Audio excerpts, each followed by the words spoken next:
Hello and welcome to the 75 producer from the Letter Live Unofficial Interpretation stream. I'm your today's translator and my name is Ilona Minori. Pleased to be having you here as a stream viewer for this producer live letter. Please note that this interpretation is unofficial and is in no way official or endorsed by Square Enix. And I'm just low life interpreter here, so I might make mistakes. And if there's any, I will definitely correct myself and try to convey to you the best of my ability. Yeah, hello guys. Hello all. Is my voice loud and clear for everyone else? And if I'm not actually outputting my voice or if it's not clear for anyone else, please let me know.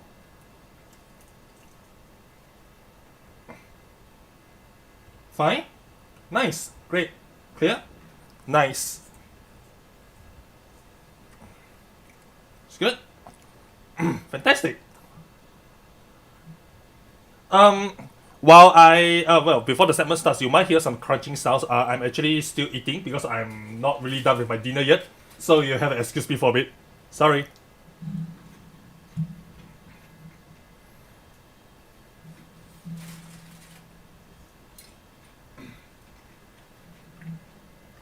Hello and thank you so much for doing this again.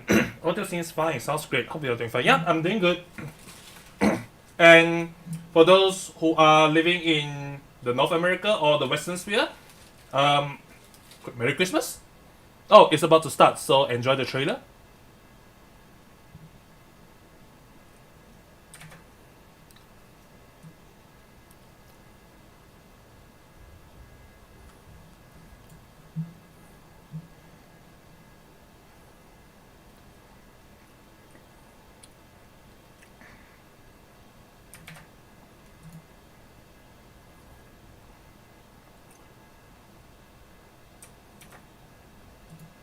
Oh. Oh. Is that Nofika? Oh. Oh, awesome.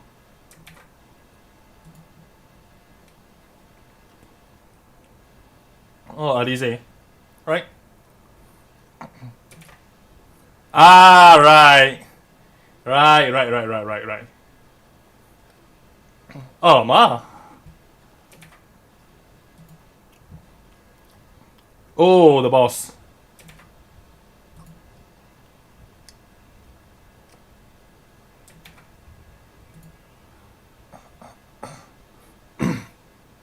Oh. Oh. Oh. I thought we are done with the Crystal Tower.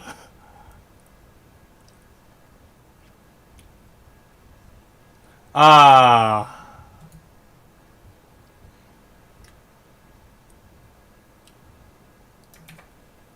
Oh.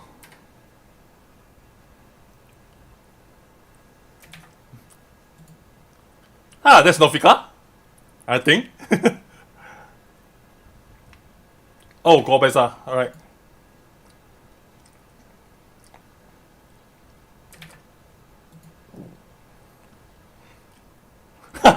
Right.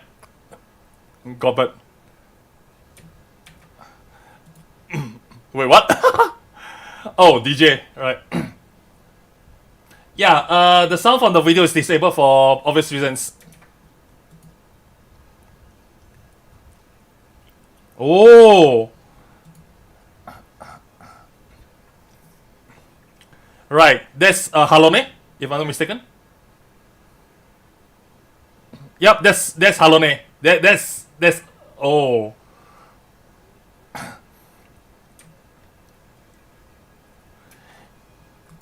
Yeah, that's likely gonna be Halone. Ah, yes.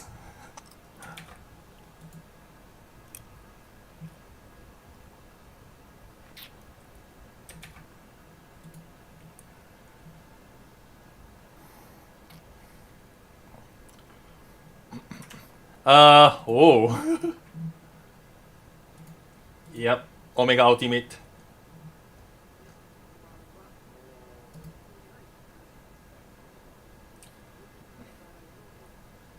Yep. Welcome to the producer letter live.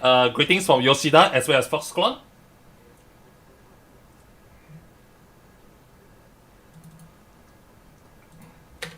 And Foxclone, welcoming into the segment.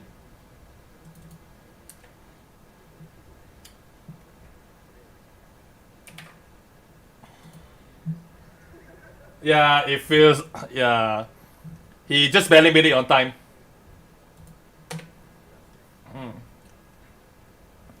Yeah, he was busy as usual because a lot of things happened while during the interval. Like he went to the Game Awards and there was an orchestra concert and so on. Yeah, yeah, yeah. And the trailer for FF16 did come out like last minute, way before the like shortly before the Game Award ends, and it's like wow, they save it for the last, that kind of thing.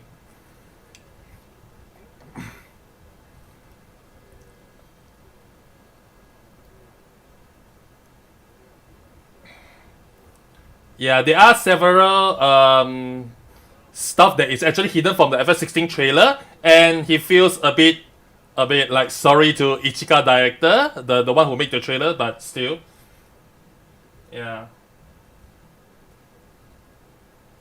yeah, they just barely made it. Yeah, everything is just barely made, like last minute thingy. It seems that everyone enjoyed whatever that's happening in the meanwhile. So, yeah.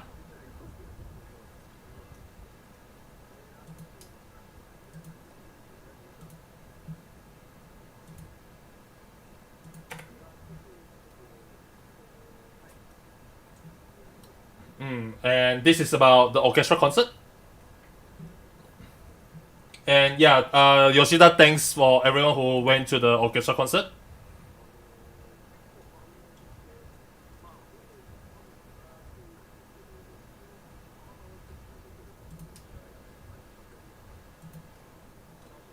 Yeah, and there was a lot of things happen, like stumbling across the Warriors of Light with the attendees as well. And he was a bit sad that because everyone thought that he's just a figure from the screen, and when they actually see him in real life, it's like, oh wow, Yoshida is actually real, that kind of thing. So yeah, he received quite a lot of comments about that.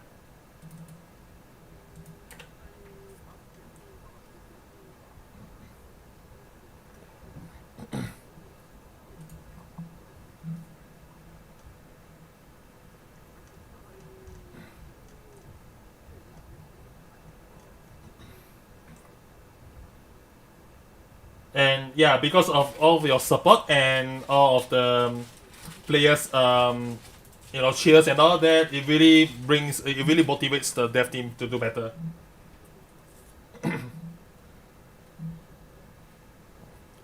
Yeah, and he still remembers that he wasn't being able to host the fan fest physically.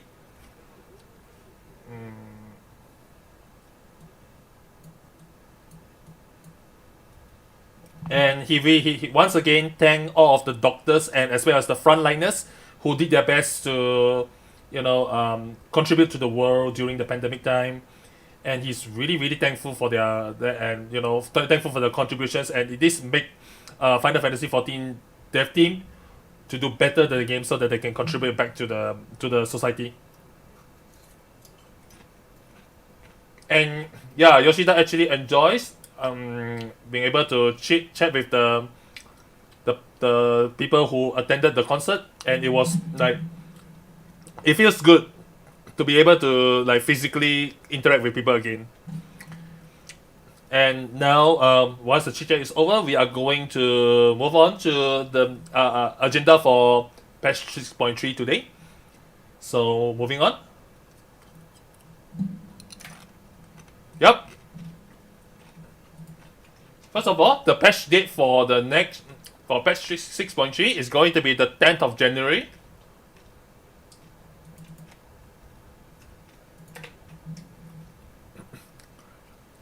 Once again, the patch date is going to be the 10th of January 2023.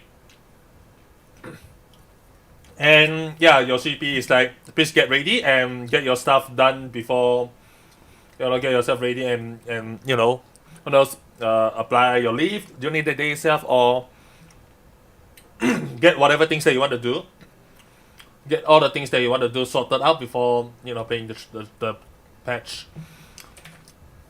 And as usual, the links for the patch 6.3 trailer has already been posted and is public now, so you can refer to the link. So as usual, since the trailer is already played, they are going to move on with the commentary. With the personal commentary from Yoshida and Fox Clone. You are free to actually watch the trailer in your own language if you want to, but since they are going to just go with the commentary, we are not really going to translate the part.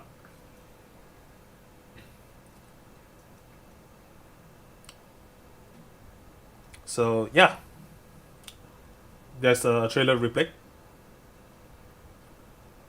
So a lot of people might be wondering if the red moon is actually a Dalamut. Actually, it's not really a Dalamut. Just to let you know.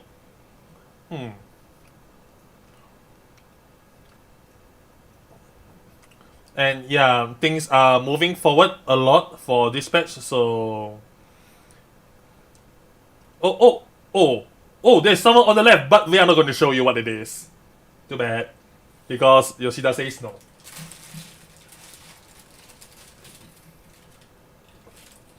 So yeah, on this part there will be video demonstrations of that one for today, so you'll get to see them in videos later. Alfina and Alize are back, so for most of you might feel that wow, it's been a while.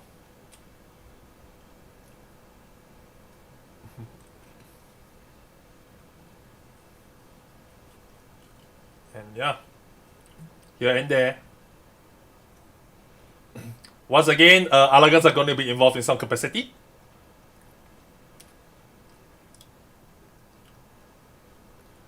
Yeah, it's like, well, I apologize. You already saw this during Bahamut, right? But still, there's still some unresolved mysteries about Alagan. Yeah, I saw some comments just now saying that, wow, this is going to be another nightmare. Yep, they can't really show you the full body, they're just going to show you the back, so just deal with it for now.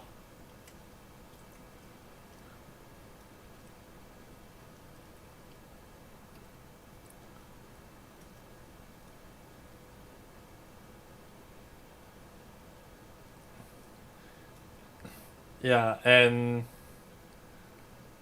several silly stuff going on. Yeah, Yoshi P is saying that, yeah, this is just like a festival. This is really cool. Really cool. Yoshi P says that this is really cool.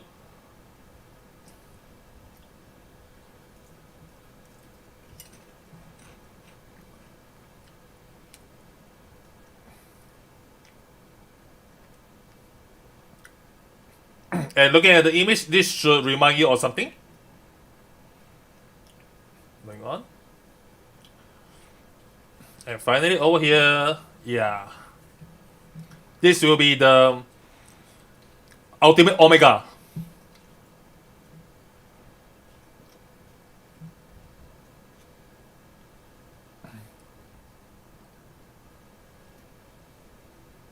Yeah, this is cool, right? Yeah. Right, so we are finished with the patch trailer. Definitely something to look forward to. So hopefully the ones from American side, European side, hopefully you guys, you players be able to watch this as well as person from North Japan. Hopefully you get to watch the trailer as well. Yeah, the music is good as well. Now, moving on. We will be moving on to the contents of the patch 6.3. So the ones that Foxclaw will So it will be some sort of a summary from the last PLL. So as already introduced previously, these are the stuff that will be available, that will be included in patch 6.3 onwards, and what's to become during the patch itself. Then following one, there's a new side quest, the continuation of Tataro's Great Endeavor. So this will require players to complete the patch 6.1 quest, as well as Small Business Big Dreams and the Four Lords quest series. And this will be, once you finish the quest, it will be flagged and you'll be able to proceed with the continuation of the quest if you are interested in continue. This will, Yoshipi has commented that this will involve the Four Lords in some capacity.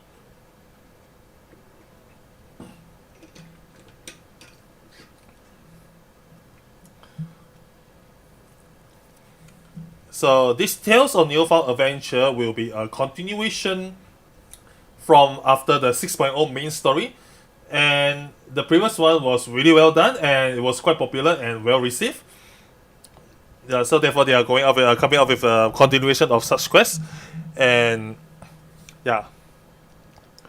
So the next one will be available on patch 6.35, but somehow further Human Adventures will continue from there.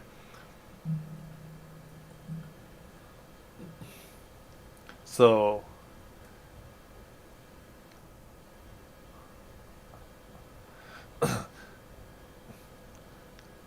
Yoshipi comments that the next quest is like until now, most of the quests in the Hildebrand is related to the main story in some capacity, but it seems that it's going to go beyond that in 6.35. So following one is a further Mandeville weapons, available in 6.35. And this, this is something that you already seen in the trailer just now, but Tribal Quest, the Leopards, will be available in patch 6.35. And listing the requirements as well as what this quest is good for. It's going to be the Disciples of the Hand, so crafting. You must complete the main scenario quest Endwalker and the Mare Lamentorium side quest series beginning with Name That Way. Oh, Yoshipi brought some screenshots for today, so let's take a look. So first of all, this is the first screenshot. Yoshipi says, why that happened? Why does it turn out that way? That sounds pretty cyberpunk for some reason. And yeah, this seems a bit out of the ordinary. Fancy. So previously you dealt with Omicrons, as well as their laws and all that. And now currently the Leopards are, in search of what it means to live.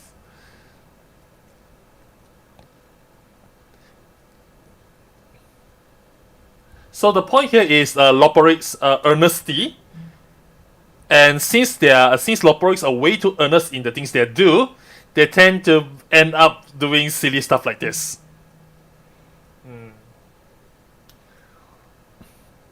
So yeah, if you are interested in this quest and this piqued your interest, you are welcome to check this out. And do note that this quest will be available at patch 6.35.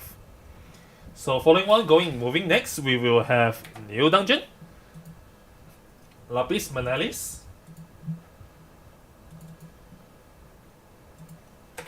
and it seems that they already showed a little bits of it here and there in the trailer. And if you are interested in fighting with Zero, the new character, please feel free to play this to Trust. So following that will be the new trials. This trial will not be named, it will remain a secret until the patch date itself. So what Yoshi wants you to do is that he wants to avoid players to go, whoa, this will happen, right? That will happen, right? Yeah, he apologizes for having to make it entirely secret, but yeah, that's to be named remain a secret until the patch day itself. Next, we will move on to the new Unreal trial, which is Containment Bay, P1T6 Unreal, which is Sophia. So hopefully those who played Sophia in the past will be able to remember what happened there.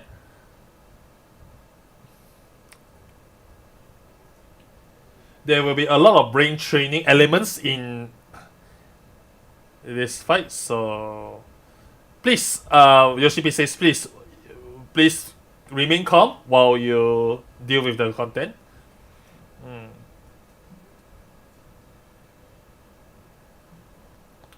Yeah, and this hopefully will provide you some different kinds of fresh experience for your players. So moving next will be... So next will be the new alliance raid. It's called the UFO Sign. UFO Sign. Hopefully I pronounced this right. Yep, UFO Sign will be demonstrated in the actual footage later on, which Yoshi will show you what's inside there.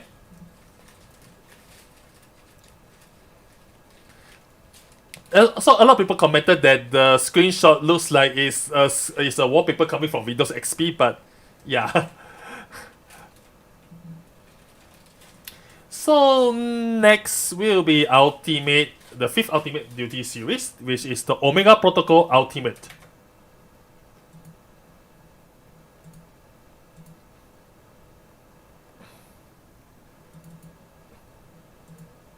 So the Japanese will be Zetsu Omega Kensho Sen.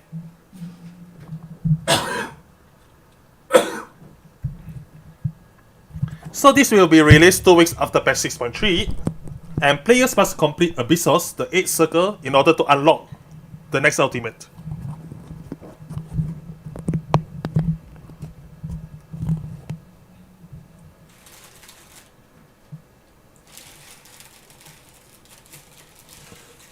So Yoshi is stating the reason why they are not announcing it earlier is because it will cause people to keep on speculate what is to come for this ultimate duty, and it's like, oh, it must be this, it must be that, it definitely has to be this, it definitely has to be that, and it makes the devs a bit, it gives the dev a lot of difficulty in trying to provide you an experience that's equivalent to progging this blind. So they want you to be able to temper your expectations accordingly. So to put it in the proper way, it's like we didn't announce it earlier because players might form a very strong expectation of what that fight is going to be in design-wise. So yeah, which is why they only announce it after the trailer is announced. We might be zoning into that, ultimate later. Next will be Deep Dungeon number 3. For patch 6.35 is called Eureka Autos. The requirement of Eureka Autos is that players must first complete the main scenario quest Endwalker and progress to floor 50 of the Palace of the Dead. So if you haven't begin Palace of the Dead yet, please do. The reason why they set this requirement is because they want you to understand how Palace of the Dead works first, so that you will be able to prepare even more when you try to deal with Eureka Autos. The bosses are more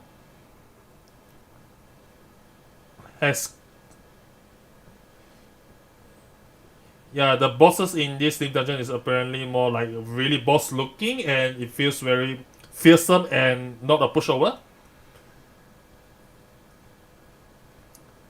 It's pretty challenging, but more to be introduced later on. Next is the duty support for Heaven's Sword.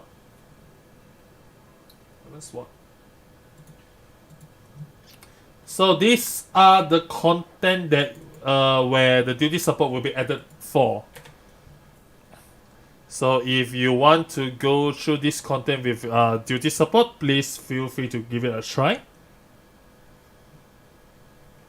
This should cover almost every content that is available in Heaven's Sword. Every dungeons, I mean.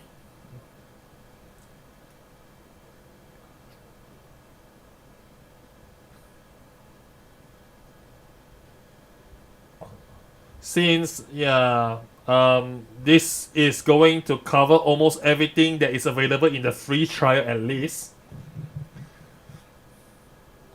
And Omega series is going to be in 4.0 numbers, so we are missing we are missing only like 4.x series now, according to Yoshipi. And since we added the trust system to 5.x, Stormblood content is the only thing left that the duty support is not compatible with right now. Next will be job adjustments.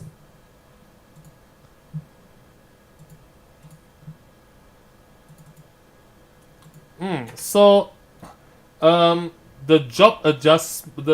video demonstration for job adjustment will be shown later on. This is presuming that they are going to show you how much Paladin has changed.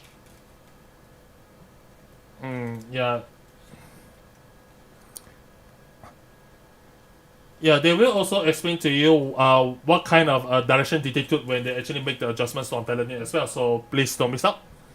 Next will be PvP updates.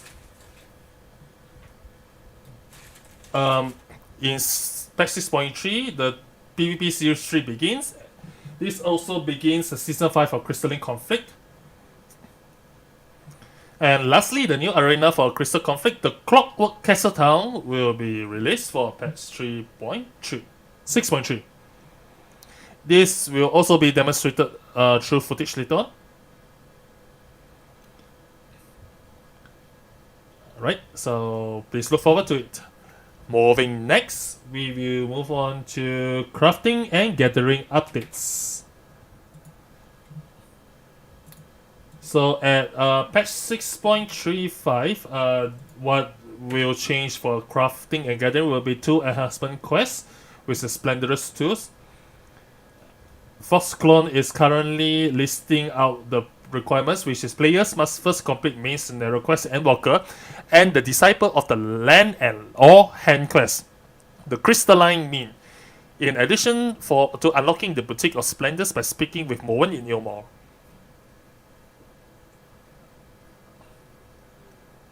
So following, this is a. So next will be the new custom deliveries. The NPC name is called Anden. So everyone is like, yeah, that's right, indeed. It's like,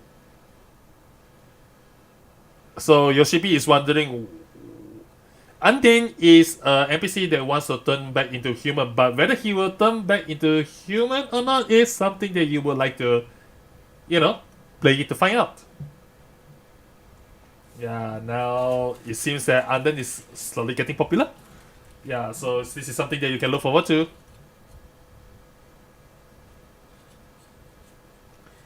Next will be collectability. Values will be displayed for reference when gathering collectible items. Primary fishing locations, preferred bait, and additional conditions will be added to fish guide. And finally, new spearfishing location will be added to Upper Loa Nosia.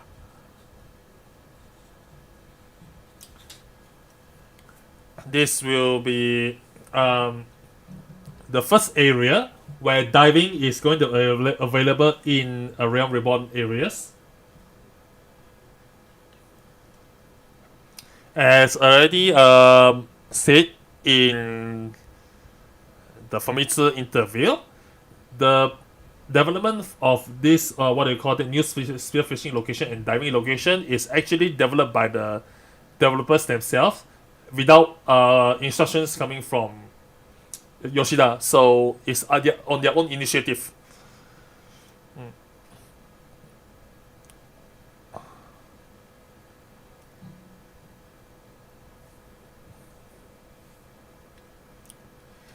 Although they have to do it one by one, but eventually it's going to be filled. It's going to be covered. Other areas will be cover as well. So might as well just do it now, so that players who will come back later, or who is going to join later, will be able to enjoy the world in their in full capacity. Yeah, we were always playing with the thought of adding more areas in which you can dive and spearfish, especially between the patches when you added flying to all zones. Next will be Island Sanctuary updates. The following are the updates where new sanctuary ranks and missions, new items rewards, new materials, crops, animals, and icework handicrafts, structures, improved workshop interfaces, agenda supply and demand. Earnings report will be updated. Yeah, and something looks intimidating in the screenshot. Is it something that you want to catch? Who knows? We also added a new screenshot, so let's take a look.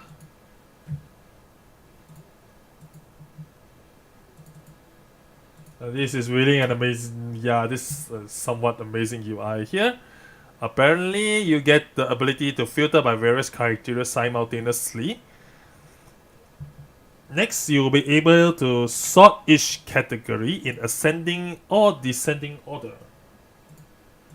Yeah, and this is something really useful for Scroll says, and it hopes that the players will be able to utilize it. And another one will be the schedule settings, where real factors like popularity and supply while setting agenda will be added into the interface. And this is definitely a convenient one, and it's going to help the players a lot. So this hopefully will be one cure where players get to enjoy the life living in Nomad Island even better. So moving next on the Island Sanctuary updates will be option to collect all available used livings at once. Animals under care will also be eligible for release upon a new animal's capture. And next will be ability to save orchestral settings. And island visitors will now hear the Isokeep's orchestron.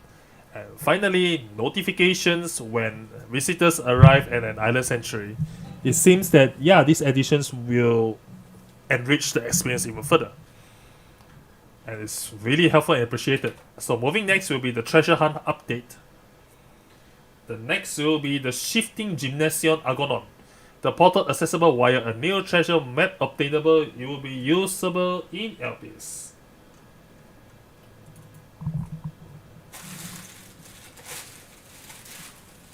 This is the usual. Following this will be the Gold Saucer updates, where new course added for Leap of Faith. The new course is named Sylph Step. Yeah, this is definitely something to look forward to. And Yoshipi will give you a demonstration later on. Yeah, it's really not good at the content itself, but he will do his best.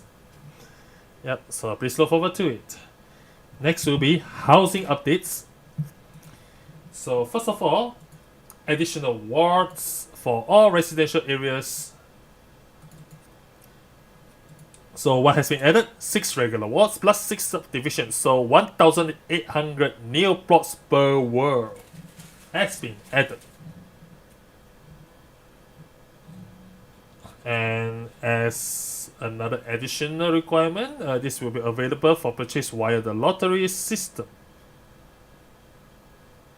Following that, due to housing availability in existing wards, plots in newly added wards are unavailable for purchase on the following worlds at this time. So please refer to the list below.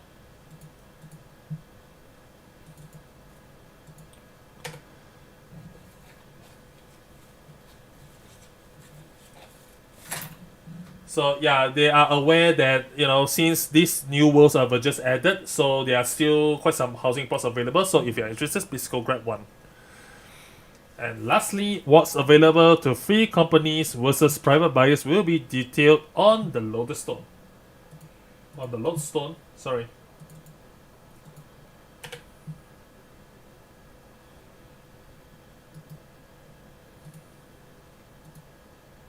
So yeah, just to remind you one more time, servers you see on the list will not get more plots because there are still empty ones left. Right, so moving next will be the UI improvements, where icons for damage type will now be displayed in the battle log and flying text, which consists of 3 types: physical, magic, and unique.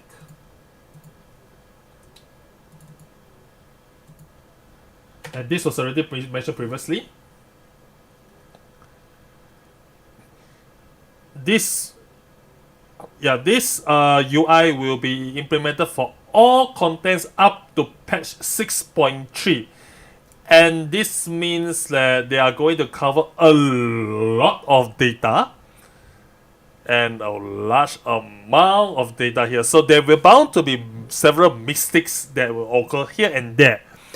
And yeah, if you find out that the damage type is not accurate, doesn't reflect accurately, please create a thread in the official forums and let the developers know.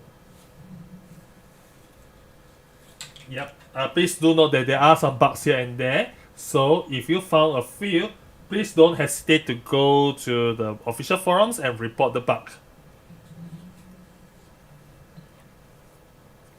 And next will be ability to display the remaining time for buffs and debuffs in the party list. This can be toggled on and off. So if you think that is a nuisance and you don't really need it, you can turn it off.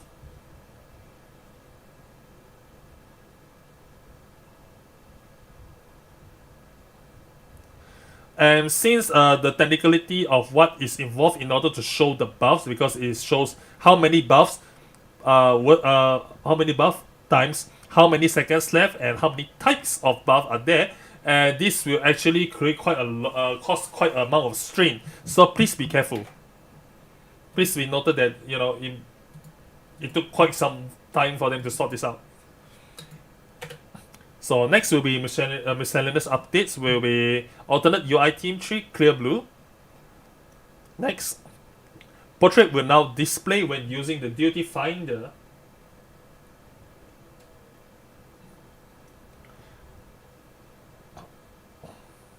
So portraits will now display when using Duty Finder, but only party members' portraits will be displayed for Alliance raids. So for example, if you are in the Alliance B group, it will only show the portraits for the party at Alliance B.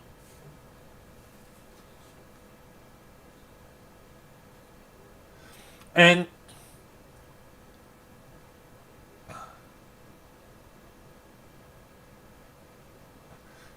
so yeah, Yoshipi also finds out that the default of the portrait where no one actually make any adjustments on their adventure plate yet. Yoshipi has found that it's a bit too plain and it doesn't really look good, so they have changed the default position of the adventure plate portrait as well. So please take note.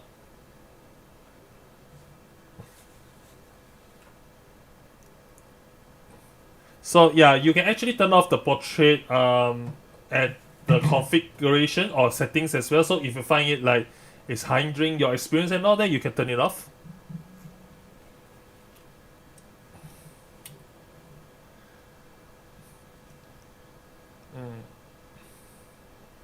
So they are also like adjusted quite a few on the default portrait. So yeah, expansion of available activities while using fashion accessories.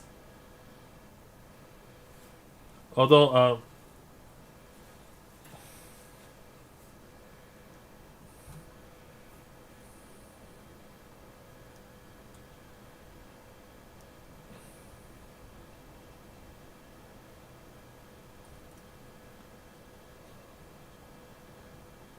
so what Yoshipi said here is that he's expanded and allowed a lot more actions to be used while you are using your fashion accessories, because they have previously make it restricted.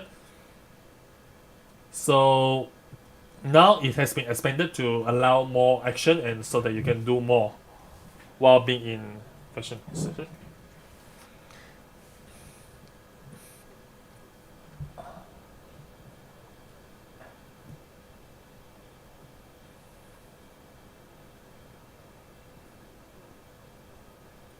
So next will be the ability to cast glamours and dye retainer equipment without removing it. And it's a very convenient feature. Next will be ability to cast glamours on your own equipment directly from your retainer's inventory. And finally, ability to filter newly added items at sundry splendors vendors. So miscellaneous updates number 2. So yeah, this was already mentioned previously by Yoshi P, but finally, you will have the ability to automatically open umbrella when the rain is detected.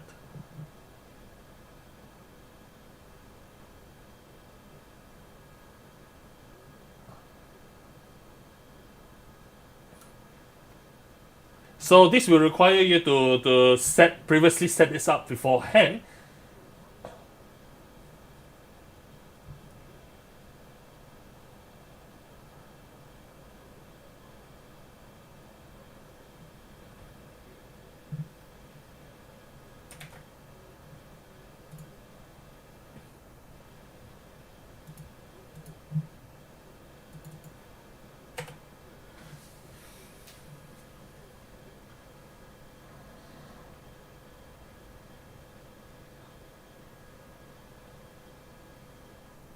So yeah, what Yoshi P said is that the dev team and Yoshi P had a discussion or argument on whether they should use this feature for snow as well. So if it snows in Tokyo, for example, most people who live in Tokyo will use an umbrella, but in Hokkaido, people usually don't care about using umbrella whatsoever.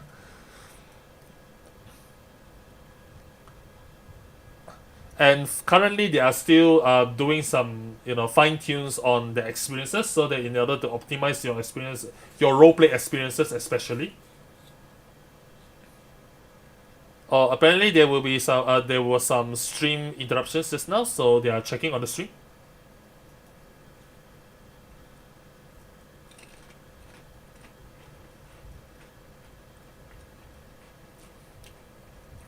So if your voice at the stream is off sync, please refresh the stream and play again, because it seems that there was some stream interruption just now. And your Foxconn is asking whether the stream is fixed. Is it fixed? Someone actually had an issue where the audio is off sync even after reload the stream, so oh wow. So they're clapping hands to see the audio and the action is off sync or not. Apparently, yeah, a lot of people are having issues with it. Some of them were fixed, but some of the people's streams are off sync, apparently. They suggest you to reload the stream, but apparently reloading the stream doesn't work. It doesn't work for some reason. So, oh well.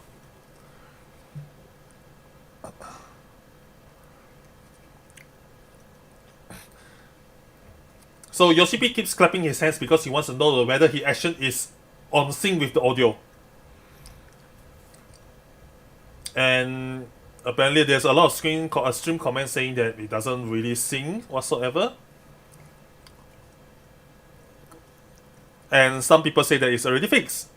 So it's a mixed reaction right now. Yoshida is like asking why this why does it automatically get fixed but some of them aren't fixed? Oh well. And Yoshida and Foxconn are asking the stream members, as in stream viewers, whether the audio is already fixed or is it still off sync. Apparently the issue remains for some.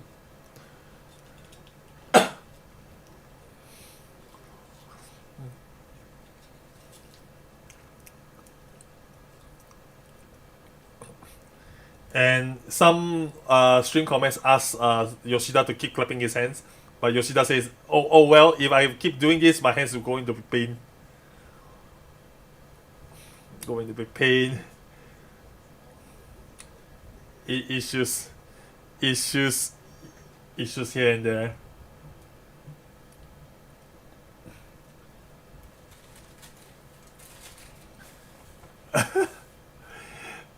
Stream comments are currently starting to troll, asking Yoshida whether he can wink or not. But Yoshipi says winking has nothing to do with the audio going on sync. And now they think of trying to continue. They plan on continuing the stream for now, because who knows.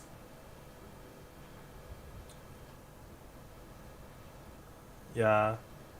And some stream comments is asking him to rap, because it references the Heyo rapping that he did for Titania last time. So, but regardless, they have to keep moving. So let's move on. The next is the ability to collectively entrust duplicates of stackable items to your retainer. Apparently they are going to show you how it's done later on. So the next will be export from portraits editor to Adventurer plate and vice versa.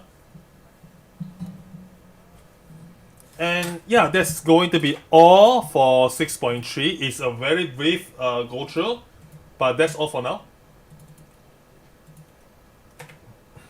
So there will be several disclaimers beforehand before we move on to the next segment.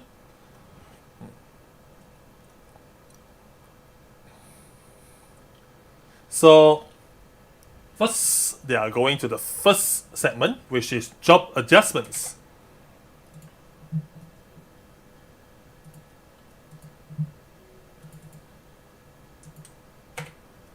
So first of all,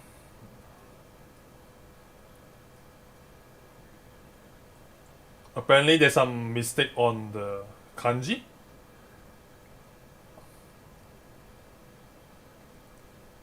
Apparently, the kanji order is wrong. If you are talking about job adjustment, it should be jobu chose kanlen, but apparently they are just making as jobu kanlen chose. So the word order has been mixed up, unfortunately. So general adjustment wise, so there will be adjustments to usability for certain actions.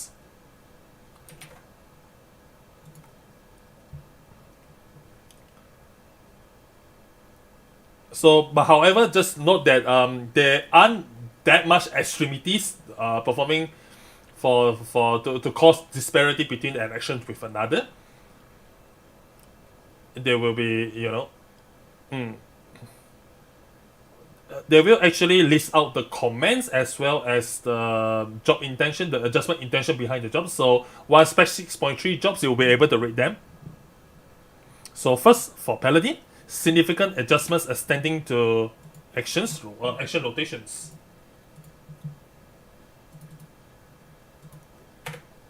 So this will be, because of these significant adjustments, the entire rotation has been changed.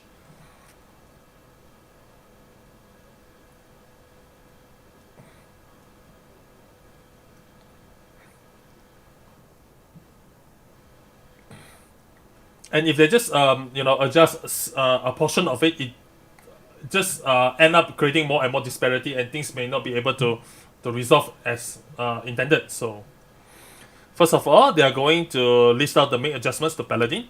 The adjustment objectives will be improving ability to deal burst damage by adjusting action efficiency and rotations.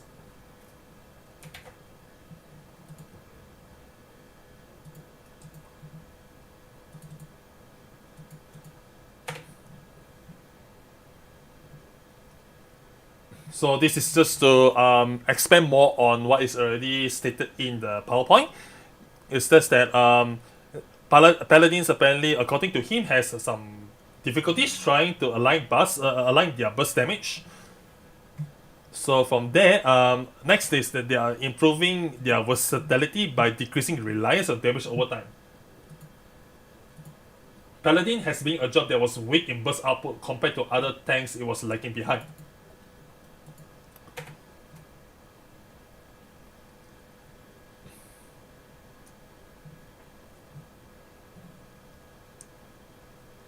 And yeah, because of the damage over time wise, it becomes clear that there is a huge disparity in terms of damage dealing when there was a cooldown where the bosses are not in the arena versus the boss arena about almost all of the time. So the damage over time doesn't really work clearly anymore from there. So this is why they are trying to resolve the issue by improving versatility by decreasing reliance on the damage over time skills. And next will be improving usability of certain defensive abilities. The impact on the dot damage had was too high, so there were a lot of instances with bosses becoming untargetable. The damage over time damage also didn't work well with the burst output. So what's coming next is not an extensive list of it. It's just several several items. It's just several examples here. Therefore, what has been mainly changed will be rotations have been shortened to accommodate high power actions. Next, damage over time effect for Goring Blade and Blade of Valor was removed and their potency was adjusted. As well, Divine Might is now applied after weapon skill combos, allowing an enhanced Holy Spirit to be executed once without casting.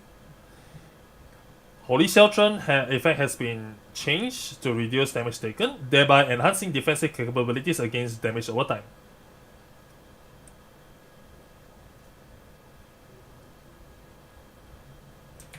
So, more will be the previously removed Bulwark ability has been revamped and reintroduced, offering increased defensive capability.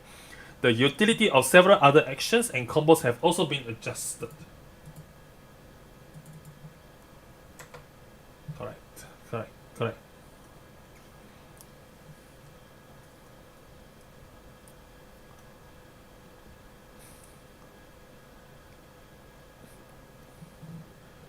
So, Bulwark will be back.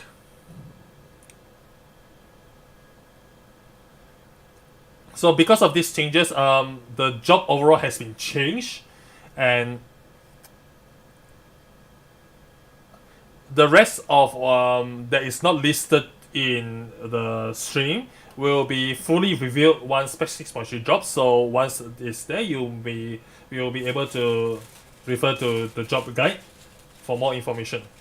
That will be all for Paladin. Next, we'll move on to the next segment, which will be PvP updates.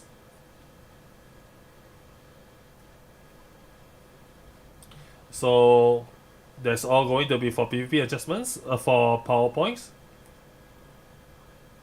So there are several job adjustments for PvP.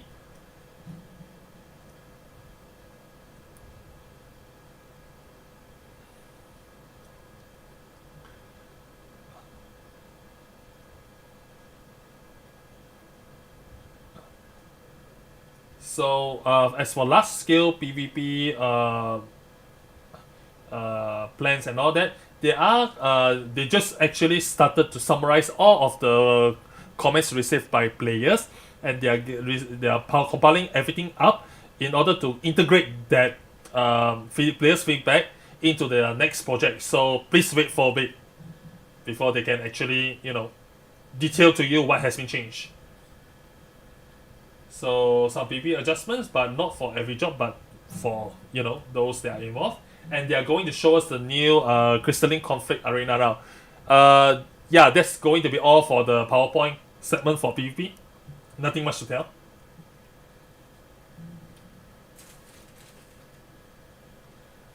So yeah, Yoshida is still asking about asking the stream whether the audio OSC has been resolved.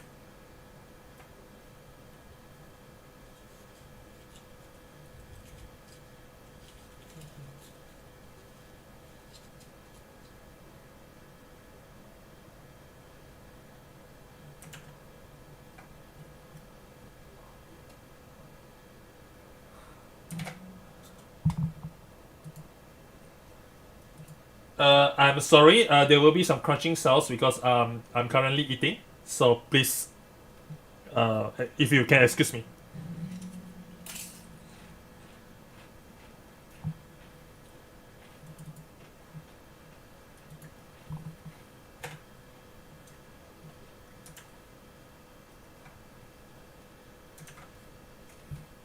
So yeah, this is the new crystalline conflict stages. So if you notice that the one that he's circling around, that's where Kageyama should be.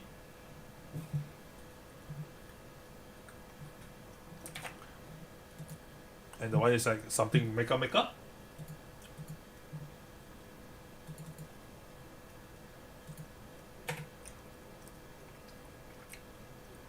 So the first gimmick, you can actually bounce yourself from one place to another. You can actually sneak your way through.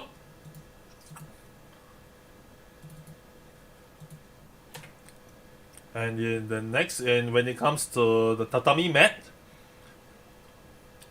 so please note that when it starts to glow red, you shouldn't be standing on top of the red. So if you actually step on it, you get stunned. So please be careful. So he's trying to show you what happens if you get. So yeah, you are going to get 30k damage because of this. So please be careful.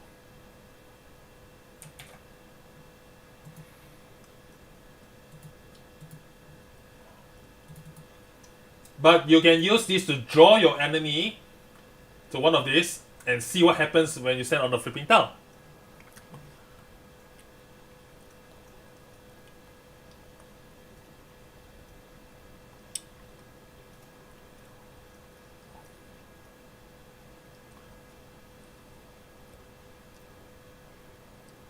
So once time passes, a festival will occur.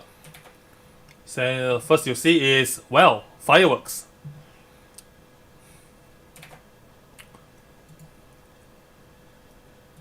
So yeah, this is what you call a karakuri, a doll. So once you eat it, you die. If you eat the damage that is coming out by that doll, you die.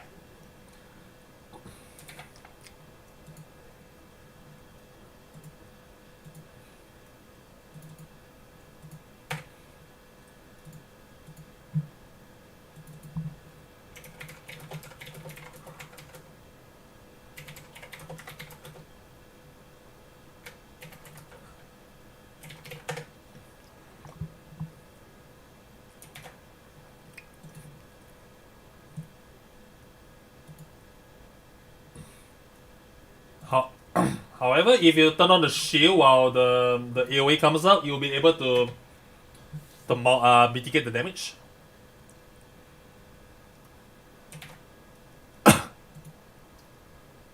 So you just need to touch the coins in order to pick them up.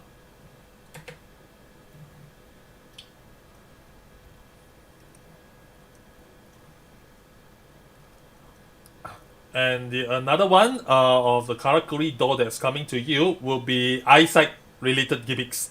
So you need to avert your gaze away in order to not get hit by the mechanic.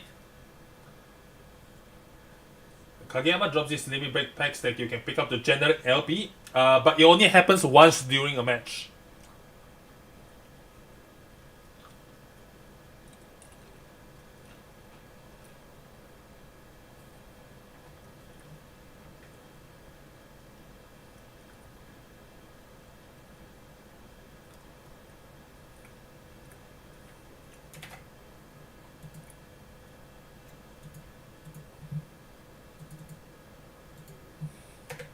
So yeah, that's about it. After the demonstration, yeah, that's how the stage mostly works. So if you're interested, please give it a try once it drops.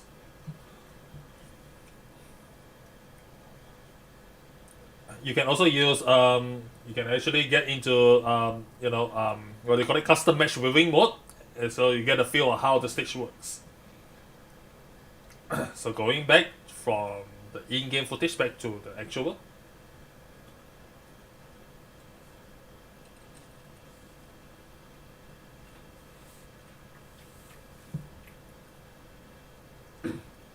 So yeah, having custom matches with ninjas or samurai would be fun. Who knows? So yeah, this concludes all various updates we are going to implement for PvP.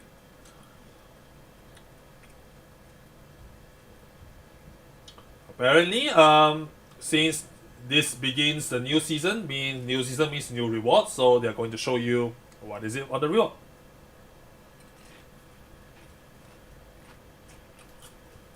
Plenty of new screenshots to show.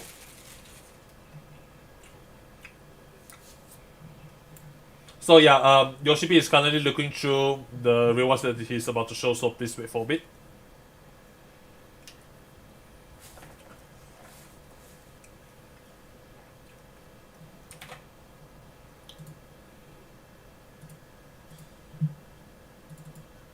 Please cut him some slack. He's currently sorting through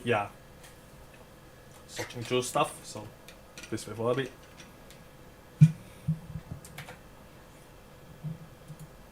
So what is this? String comment says, this is not for PvP, isn't it? This is a summer attire.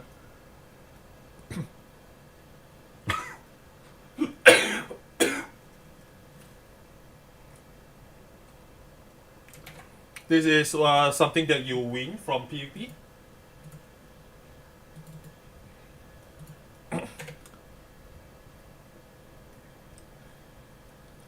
Yeah, the sharpness and the edge of the armor really makes it really cool and badass and awesome. So once you go through a season, you'll be able to obtain this easily, so please give it a try.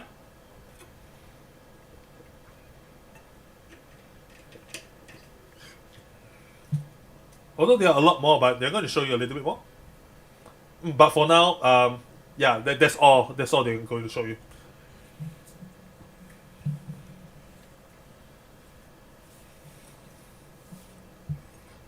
So that will be all for PvP. Yeah, that's going to be all for the PvP.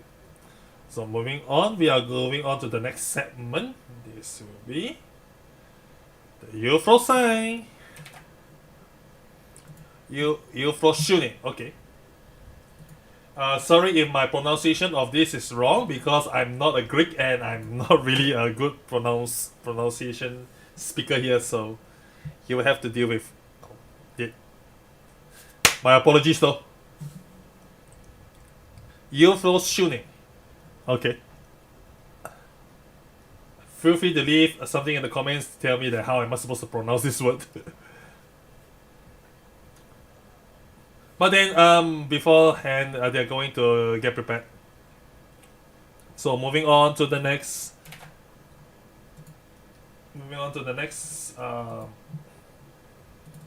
Movie. Yep. Now what they are showing you will be the clear, the FF14 in-game skin for that is going to be available in patch 6.3 called Clear Blue.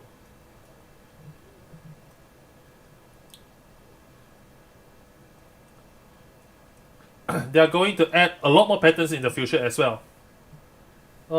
Yeah. Apparently, a lot of people are commenting that it looks cool and it's very nice looking. So yeah, Yoshi P wants to introduce more color schemes to this theme as well in the future.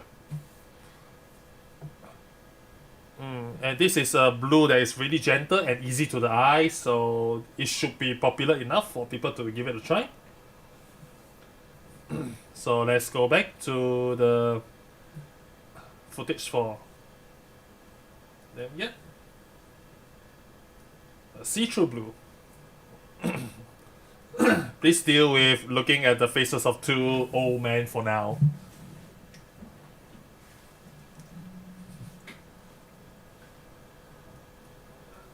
Yeah, there is some process required. Yeah, they do not want to show you the beginning of the intro because of the intro of the 24-man alliance trip because spoilers. So you'll just have to wait for a bit. Yeah, the cutscenes can't be shown because it contains spoilers.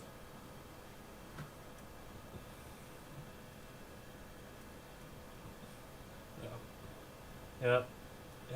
So the cutscene is over. So they're going to move on to the in-game footage.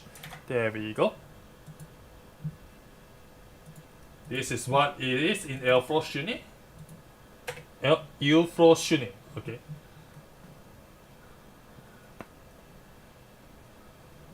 Very beautiful. It's beautiful, and is the BGM playing? Yes, the BGM is playing. The clouds are nice, and it's really yeah. And that's a really majestic wheel.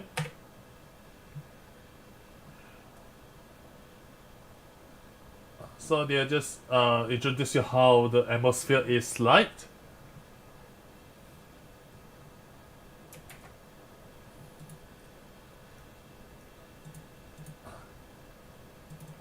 So it's possible that players will be stopping by and take screenshots. So obviously someone has been doing something fishy where all the enemies are wiped out. So, but yeah, they are there. They are there.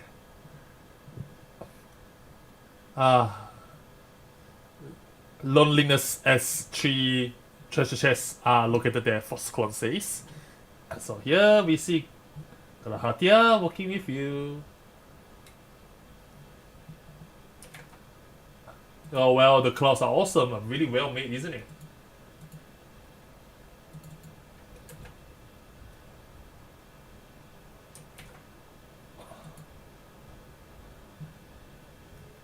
This is really like, yeah, even the hills that they're running up is really well done.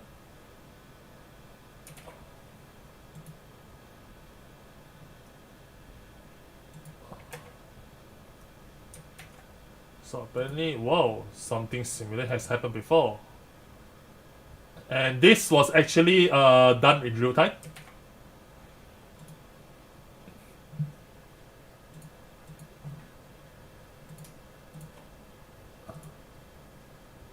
Yeah, everything has been processed in real time. So yeah, if that absorbs you, you should be able to notice. But otherwise, you won't be able to notice if you are paying too much attention to something else.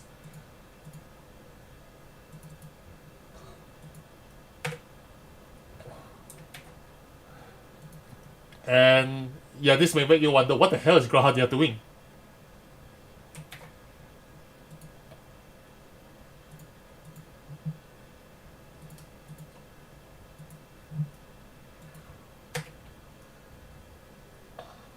So, in other words,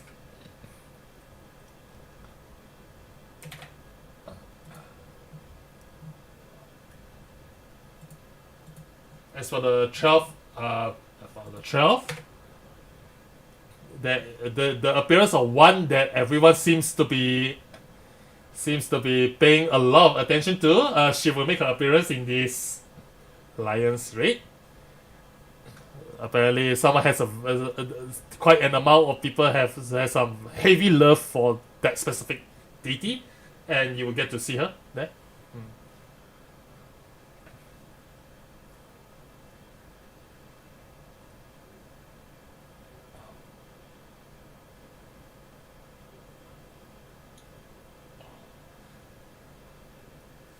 So yeah, this is just to recount the experiences where they actually did a producer director check, as well as a game game content balance check and all that.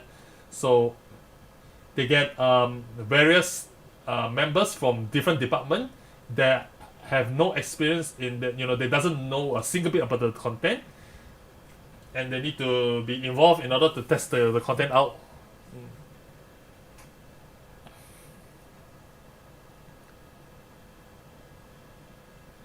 Yeah, because the developers who develop this content is like, they're way too good at this game, so they need to find staff members that have nothing to do with the development whatsoever, like from the marketing team, the PR team, and so on.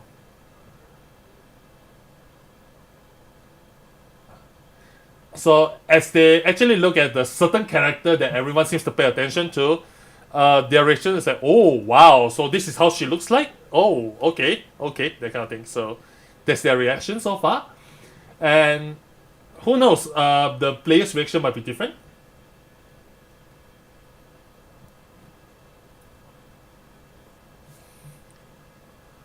So showing you the rewards. This is a tank.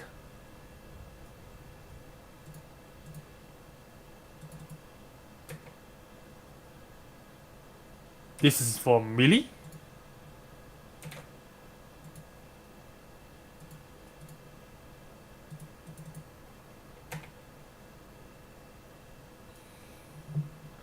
Oh, sorry. The one is miming. Sorry. The one previously is miming. This one is melee.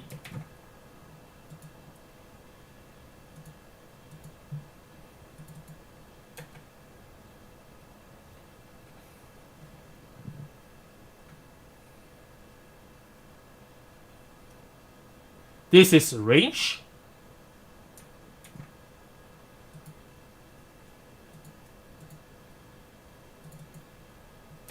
Apparently, people say that this is a silver lining.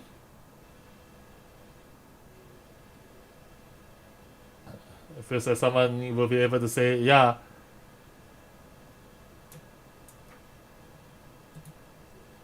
This is for ninja.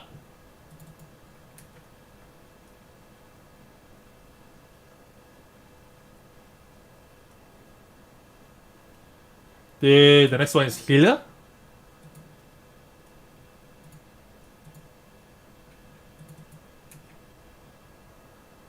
And lastly, caster. Very blue.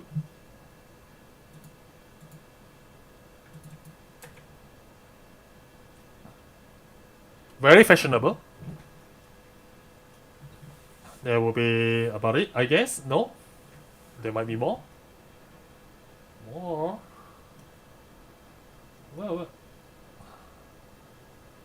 Well, we will leave it for later.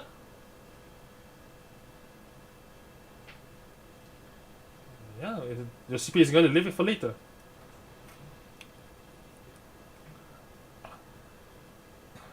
So since players enjoyed the first tier a lot, so they're going to, for those who are really into lore and all those all the players who are interested in knowing what's going to happen next, hopefully the content that's going to release is going to enhance the experience even further.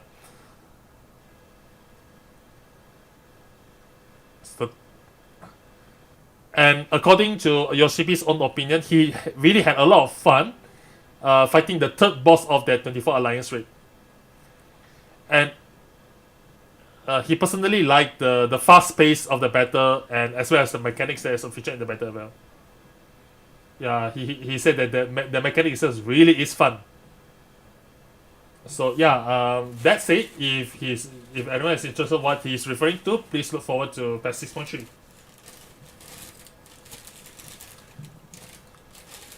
You have to repeat, I will say this now, but the third boss was really fun. The feeling of accomplishment during that one specific mechanic, especially as a PLM, was really good. Oh, so that concludes the first half of the segment. First half of the PLL, sorry. And because the first half is done, we will be entering a break. For now, we will be entering a break. So the second half will be a lot of video demonstrations. There will be the break time will last around 10 minutes. So he is going to introduce you what's going to be at the break.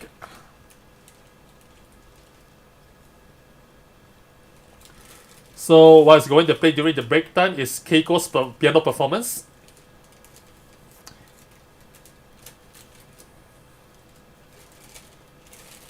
If you are following Square Enix music channel, you'll be able to find 2 piano performances by Keiko. She played for the Final Fantasy 35th anniversary.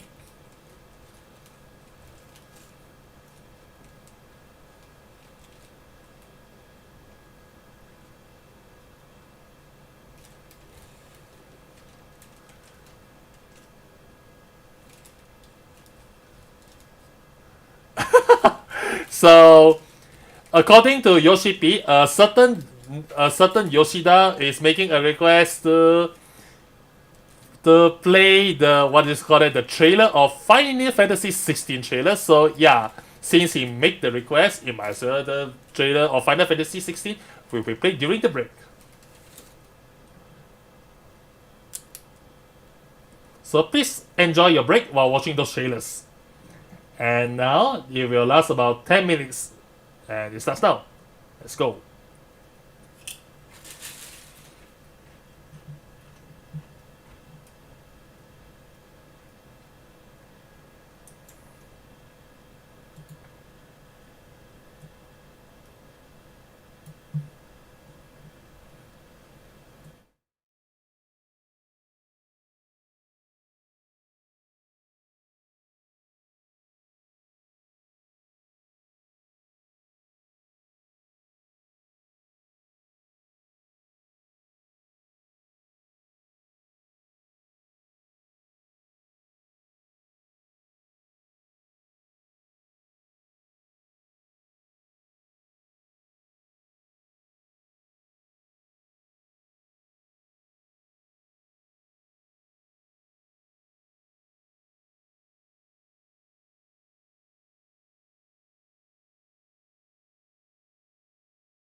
I hope they wasn't too weird where, you know, if someone comes in halfway and I'm playing a FF16 trailer and it's like, whoa, am I supposed to be in a FF14 stream or am I supposed to be in a FF16 stream? But anyway,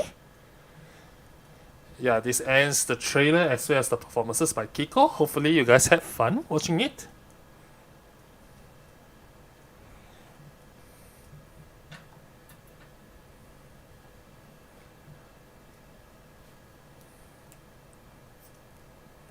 Okay, this looks awesome, but I'm too busy playing FF14. Yeah, but do take a break once in a while. Don't play too much Final Fantasy 14 because obviously it's not about whether it has effects on your mental health or anything. It's more like you don't want to get easily burnt out.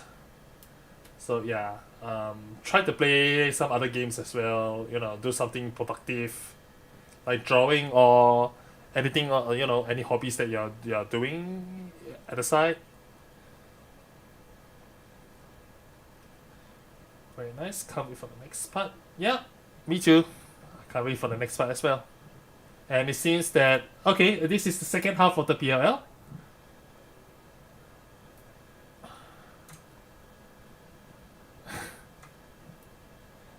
Alright, sorry, I will have to look, pay attention to the stream, and hopefully I can't really read on the stream here. Just to address that, I will totally play Final Fantasy 16 because this thing will do the franchise justice. Yeah, I hope too, because the trailer really does build up the faith most people have for the franchise. So hopefully Final Fantasy 16 is where Yoshida can deliver and save the franchise from, not to say really a brink of destruction or whatever, but Final Fantasy series has been quite underwhelming recently, so hopefully they can, you know, do something to pull it back up.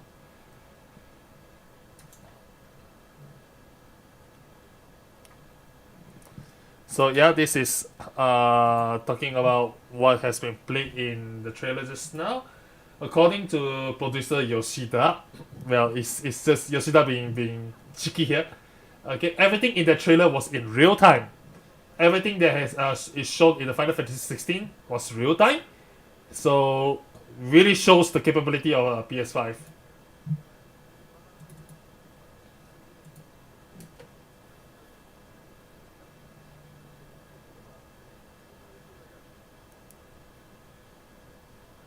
So yeah, if you are seeing Yoshida keep on turning right or anything, please don't worry about it because he's just looking at the stream comments. So you don't have to worry about it.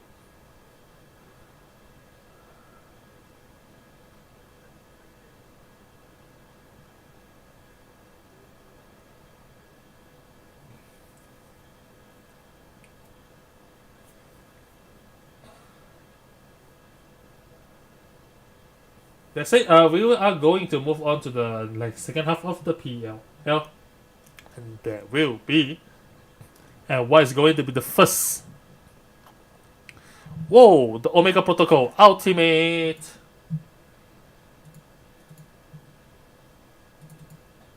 So once just to supplement what has been said just now, might have been because I was tired. I said the LB coins only drop once in the Neo Crystal Conflict Arena, but that was a mistake. Once at least, but not once. But the coins that was scattered out in the arena, it may happen like more than once actually, but it will happen once at least, but not more than twice. So yeah, that was a supplementary commentary about the Crystalline Conflict news stage just now. So yeah, now Omega Ultimate, and we will zone in. This is the new cutscene.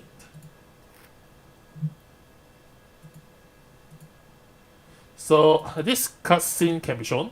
Nothing much of a spoilers, but there's no audio apparently.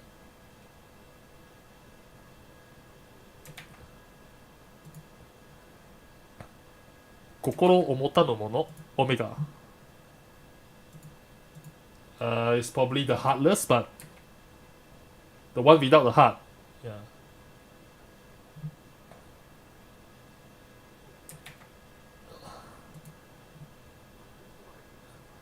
So yeah, the whole thing was muted just now, apparently. So yeah, we are going to face Omega. Omega this is Omega. It's quite cramped, don't you think? Is it cramped? The arena doesn't. The arena looks quite cramped. So yeah, just to note, the entire battle is all Omega. From the start to the end is Omega. So this is so the question here is, what is Omega trying to prove? And what is he trying to seek answers of? This is where you came in and prove to him and give them an answer.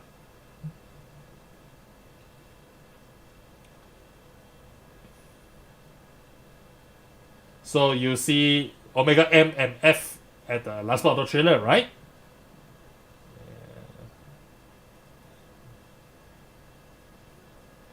Also, if you want to prepare for this ultimate, please do the Omega Savage fights. Now you'll be wondering, Omega M and F appeared at the last part of the trailer, right?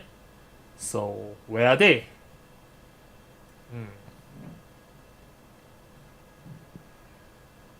63k auto attack, so be prepared.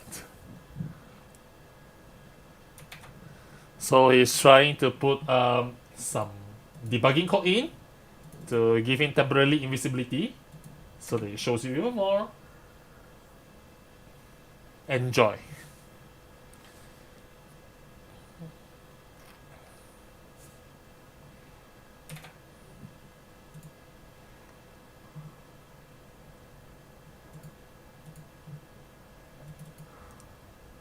So do you remember this?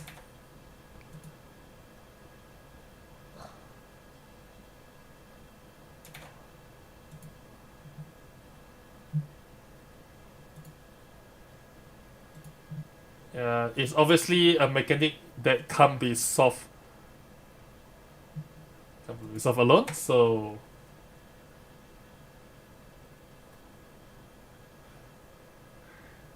it's going to be terrible.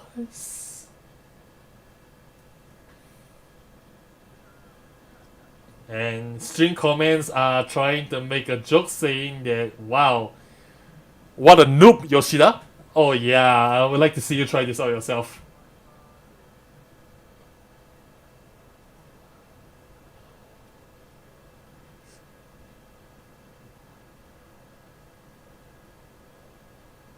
So difficulty wise, they are trying to make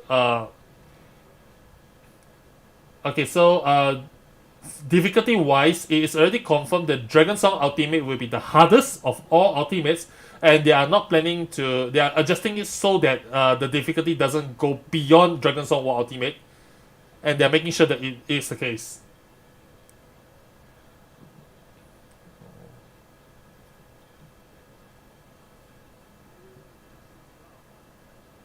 So please do not expect this content to be harder than Dragon Song Ultimate, because that is not the aim that they are looking for. Just like and another one is that we try not to make it more difficult, but the direction and design is different, so it will depend on personal feelings. Some might be compatible with this content, but some would prefer Dragon Song Ultimate even more. But please do not expect any difficulty higher than DSR. And the content will be released 2 weeks after the release of patch 6.3. And those who want to challenge, please prepare yourself from,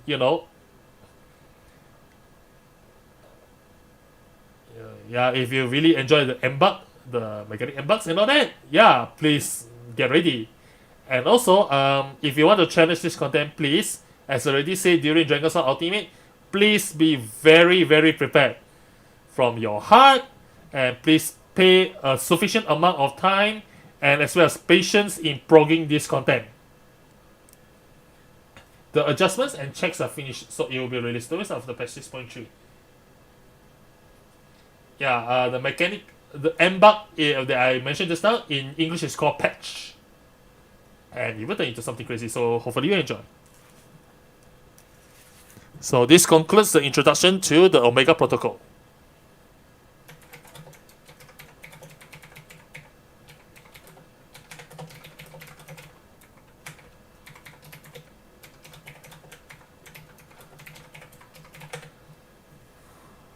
So next we will be introducing the shifting gymnasium iconon. So footage will be prepared for it. So this will be the treasure hunt update. So we will zone in again. Welcome to LPs.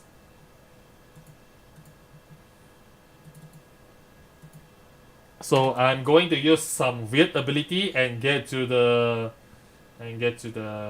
venue, get to the targeted place. But first, we will have to switch from the in-game camera back to real-life camera.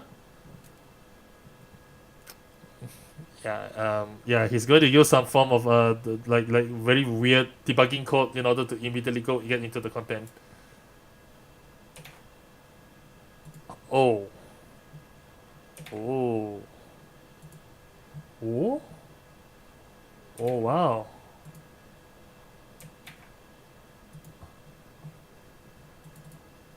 Oh, what happened? Is it something that really gonna test your luck one more time?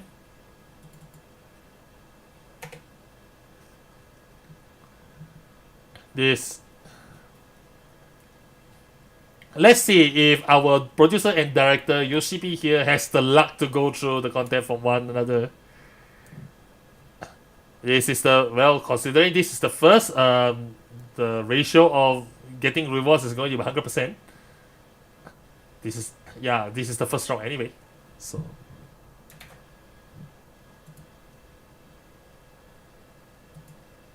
Oh wow, this was dangerous.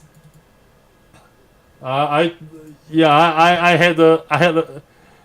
It really makes me think that they're actually going to move one more tick or something.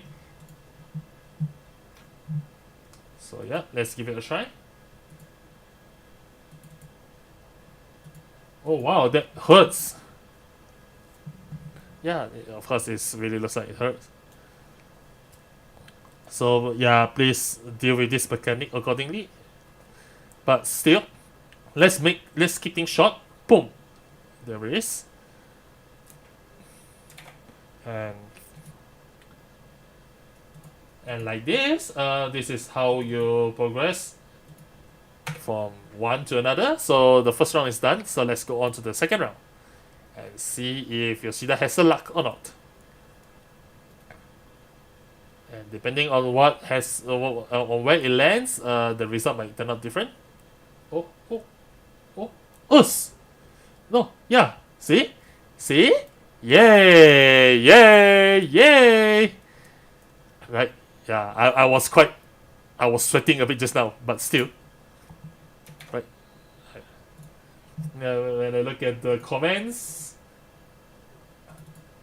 the comments think that I'm cheating. No, this is not cheating. This is a demonstration.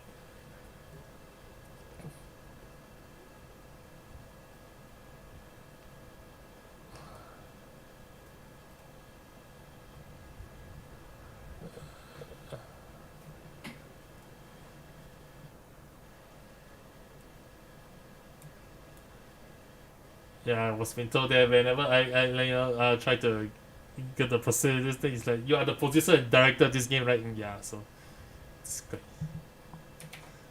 So the second summon was a success, and let's move on to the third round. Well. I told the team that we should add a command that to always give us the right feel so we can advance to the next summon. And then the developers told me, you're the producer and director, right? Why are you asking that? Why you expect this of us? You should do this with your own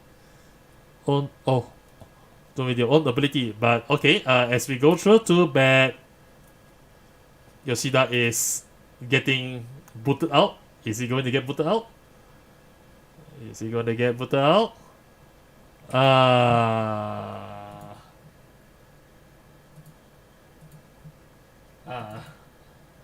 Oh jeez.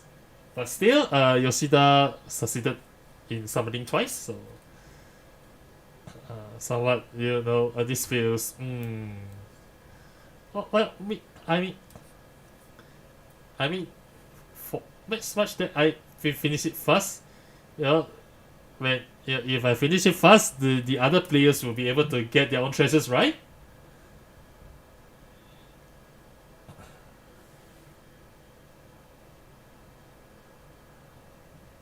And if I were to actually, show myself going all the way down to the bit first, and people will lose motivation and go, there's no point going there, right? Because he's the producer and director, he should be able to get to the downward. So, what's the point of us going to the downward? So they will feel more demotivated. So, my misfortune is going to turn into luck for all the players. So this will be the glamour, the glamour specific equipment for this expansion. Not for this expansion, for this patch.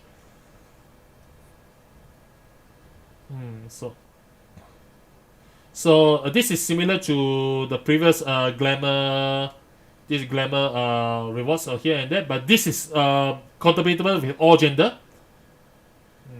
This is compatible with all genders, so don't worry about it. And in other words, they are not gender locked. Yeah. Making this even simpler, they are not gender locked. So can we go on to the next phase now? Yes, we can definitely go to the next one. Yeah, it feels like we are using up about half of the content and what we line up for. So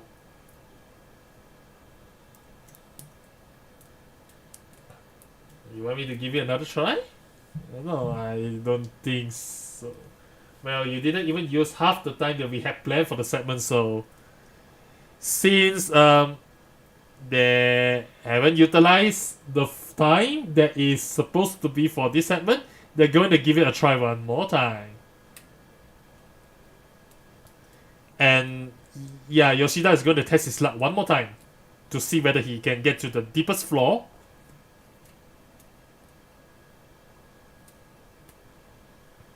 And yeah, once again, he's not going to cheat. He's just going to give it a try one more time. Well, basically the reason why he tried this one more time is because he ended up leaving this dungeon a little bit too early, and it feels a bit empty. So they're going to give it one more try. I mean, Yoshida says this is not going to kick me out at the first try, right?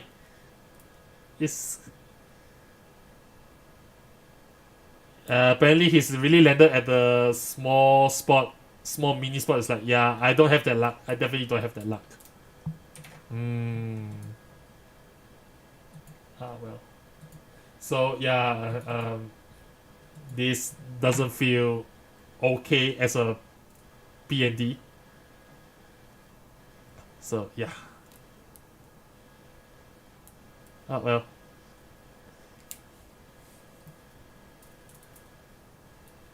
So I'm going to switch to FF14 producer mode and see whether I can get a better luck.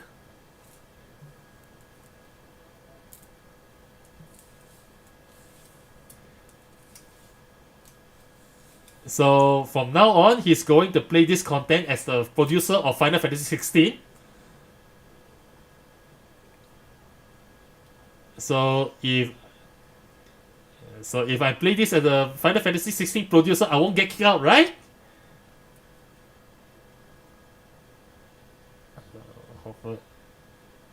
This is the ability of what Final Fantasy 16 producer is capable of, so he won't get kicked out, right? I got this, but I need to let you know, it really scared me out. It just scared me a little bit. Yeah. For all the effort that I switched myself to FF16 mode, this is what I got. A small luck again? This is lame, but this is scary. So are we going to go to the third one? No. Yeah, definitely. It's going to be fine. It's going to be fine.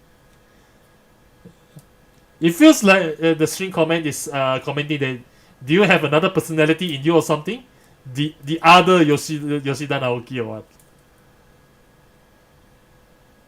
Oh? No, please. It's going to stop, right?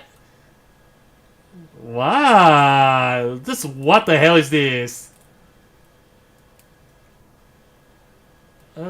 Yeah, please. Yeah, it has a chance. We still have a chance, right? Come. What's going to happen? What's going to happen again? It's the same character one after all. Same person after all.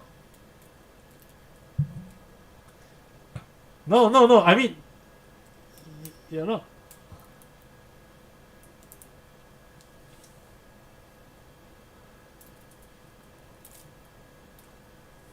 So yeah, I just I have an excuse over here. I mean, as a producer of the game, I can't be absorbing the lucks of all the players around, isn't it? So it would be bad if I stole your luck here, right? So yeah, I need to be more, accommodating. And the stream comment is trying to tell me that this is just an excuse, right? Yeah. Sorry about that. Yeah, I'm sorry about that. This is just weird. I mean, why am I getting booked out at the third try? Why am I getting booked out at the summon? This is just weird. But can we move on to the next segment? Yes, we can go to the next segment now. Then the next segment will be the new course in the Leap of Faith.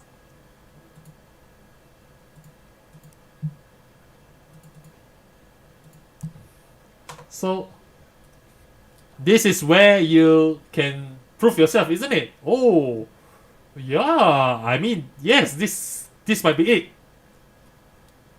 So moving on to the in-game footage. Yeah, we are moving back to the real-life camera first because they need to do something about it. Yeah, he is trying. Right, next we can go to the in-game footage now. They are going to enter the content.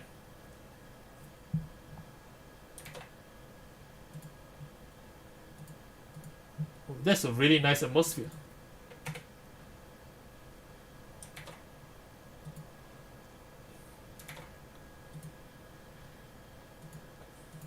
This is going to be a lot of jumping and... Oops.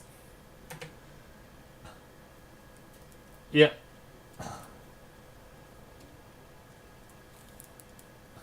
Yeah, I might have been too fast about it, so I didn't really pay attention to my surroundings. So, yeah. So he is introducing you how it looks like. Wow, that's a beautiful scenery, isn't it?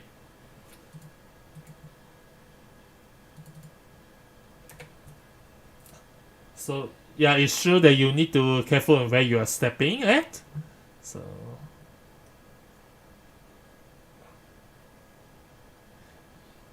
Yoshida is making a reference to Kairos. Kairos activated when he failed his banner. So yeah, he is. Ho.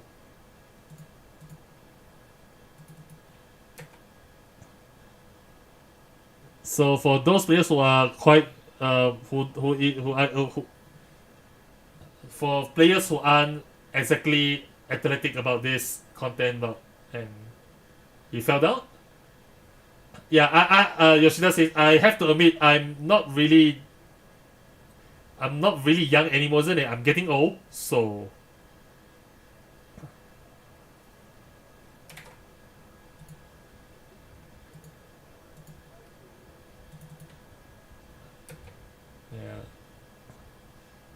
Yeah, I might have been coming out with too many excuses about my failures.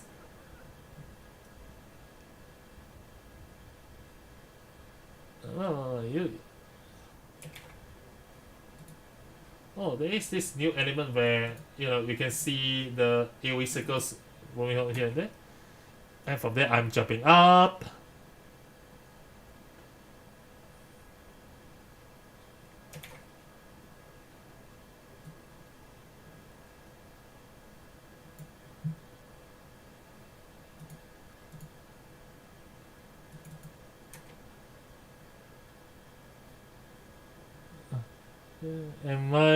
Am I not doing well today? I might not be myself today. I'm not myself today.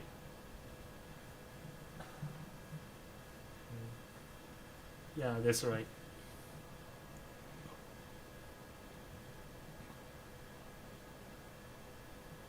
Well, I need to tell you that I usually do this on controller, so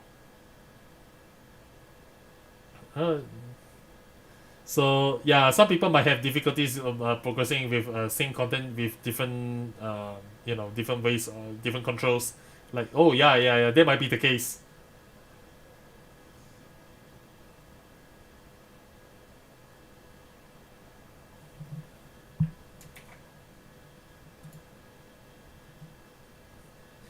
The stream comment saying that Yoshida is making excuse by blaming the hardware.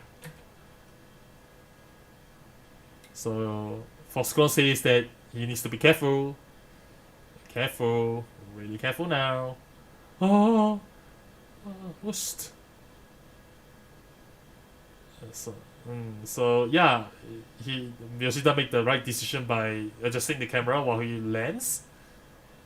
So that was a smart move.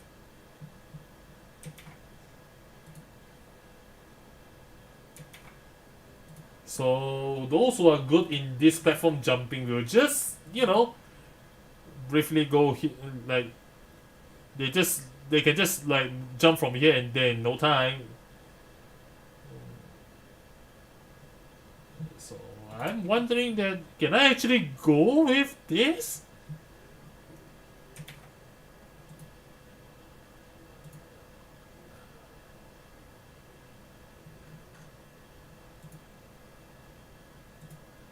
Can I actually jump this with the swing? Oh, I actually did it. Foxconn says, yeah, I hope you'll be able to go back. Oh, you made it.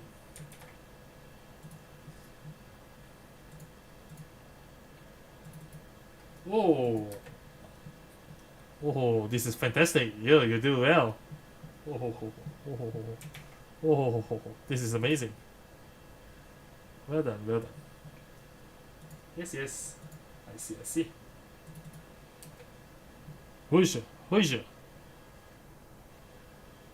This is scary.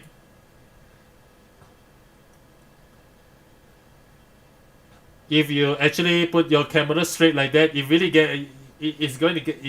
I'm going to risk a lot by falling. So.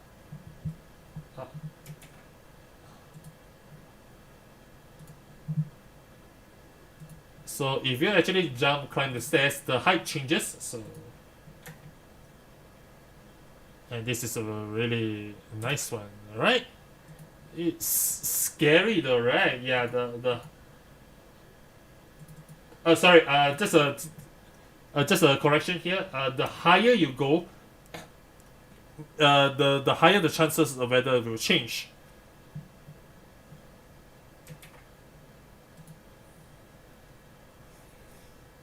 So yeah, apparently all the stream are giving their best to cheer up Yoshida.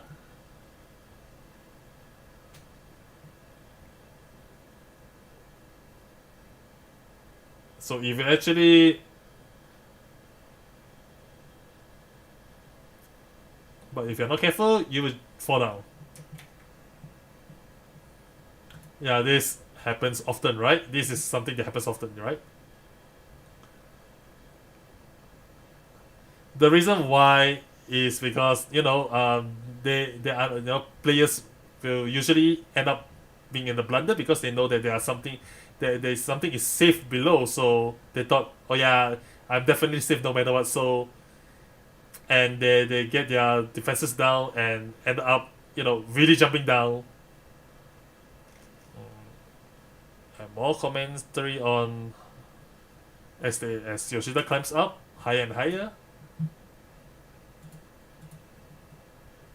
It's-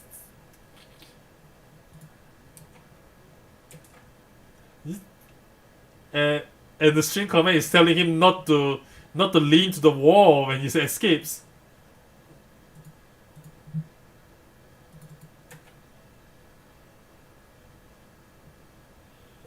And yeah, if I fall one more time, I will give up. Yoshida says. Have to be careful.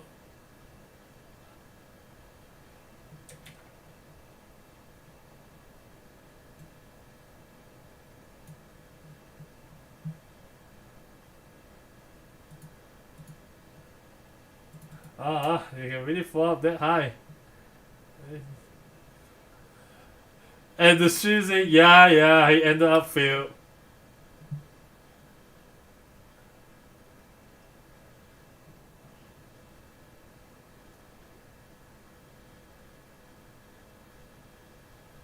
So yeah, as a producer and director, I wish player the best in reaching the goal of this mini game. And as for me, yeah, you can just forget about me.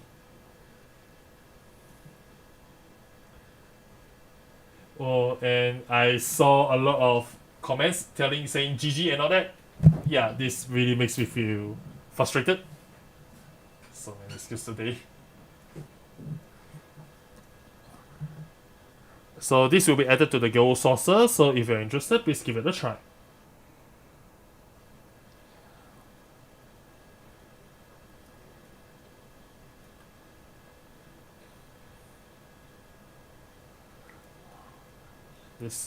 So the next segment will be the Eureka Autos.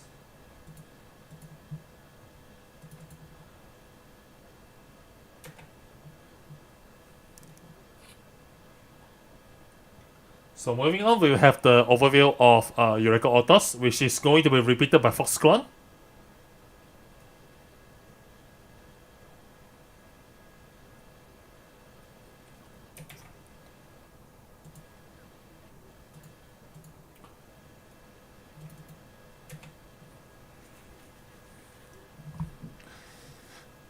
So what Foxclon is saying here is more or less repeating the slides. So you just have to refer to the slide that's on the screen.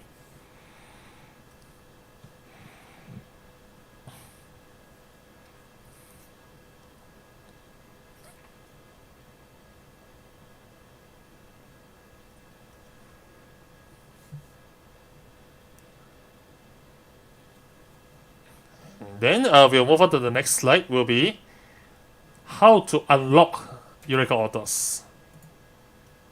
And moving on,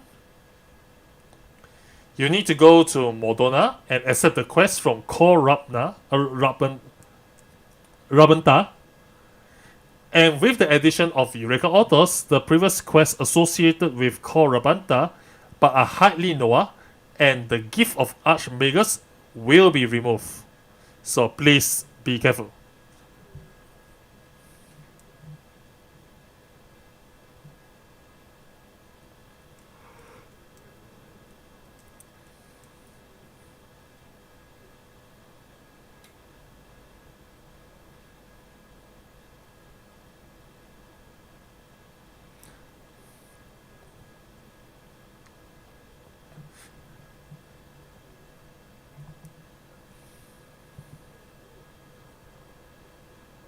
So, yeah.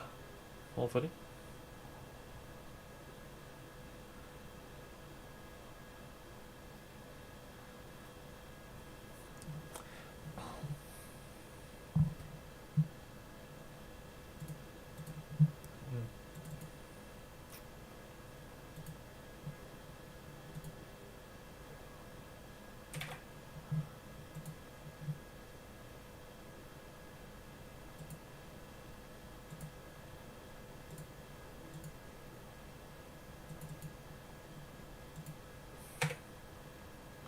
So basically what Yoshi mentions here is that the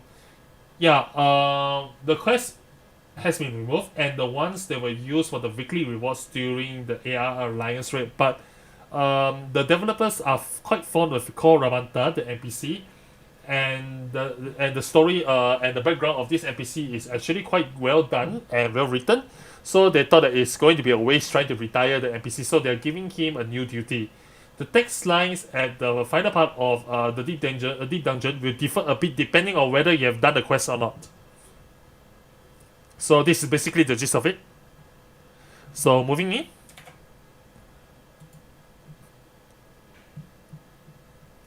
The Omega, as another additional info, the Omega Ultimate, which is the Omega Protocol, might feel actually more fun if you actually completed the Omega side quest. So if you finish the Omega side quest and play the Omega Ultimate, you might actually enjoy the content a lot more. So after speaking with the NPC, a prompt will come out and you have to click it to enter.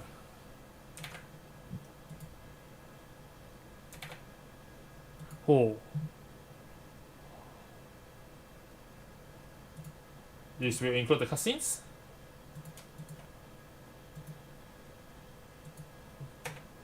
The theme is from Final Fantasy III.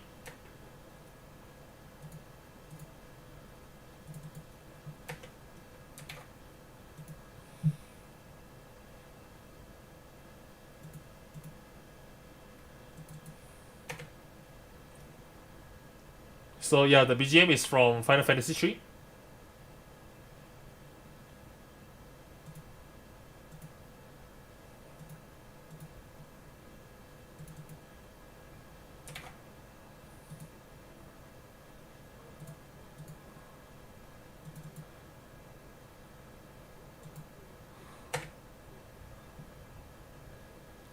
So for the first timers who doesn't know anything about Deep Dungeon, a little brief here is that you don't really have to care about what equipments that you wear. And once, no matter what equipments you wear, the parameters of your character will be adjusted according to the Deep Dungeon itself.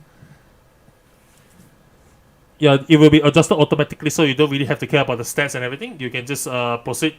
You can just proceed with the Deep Dungeon without any single any single preparation beforehand.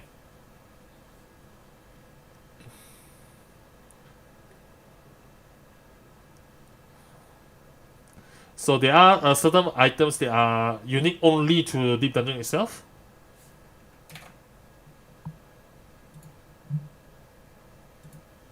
So you will have to consider what is this item used for and take care of what take note of what the purpose of these items is.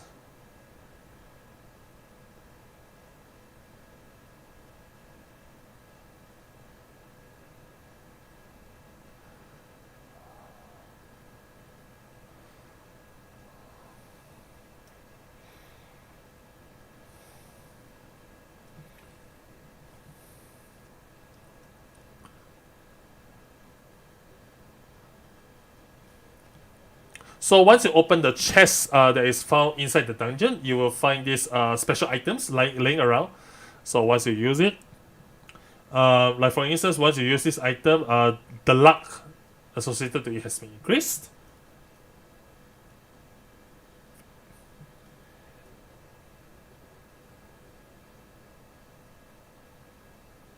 So to think that there are some players who actually went through the entire Deep Dungeon with all of the jobs available, and it's amazing to look, and it's an amazing sight.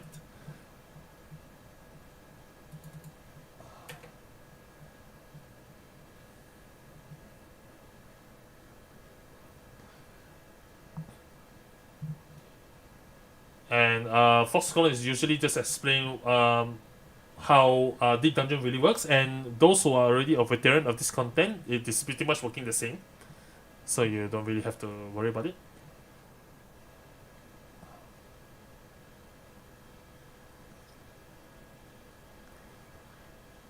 And this content can be used for leveling as well. So if you are looking into leveling your sub-jobs and everything, you can use this content. Do note that the map layout changes every time. So it's not a static progression. If you lost or if you already cleared all of the floors and if you re-enter the content, the map will change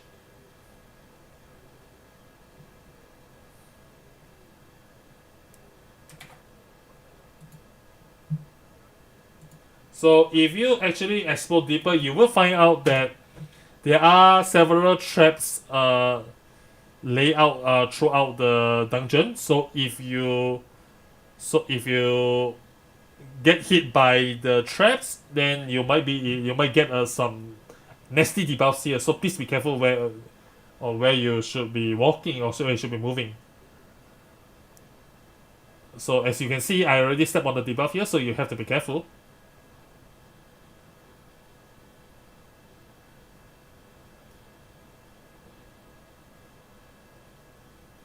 So if you see here, you can see there's several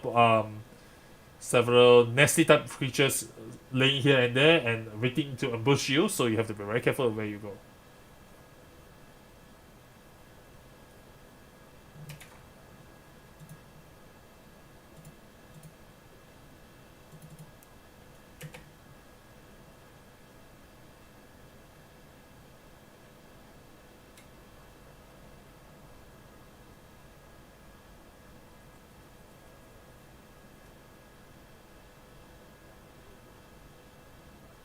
So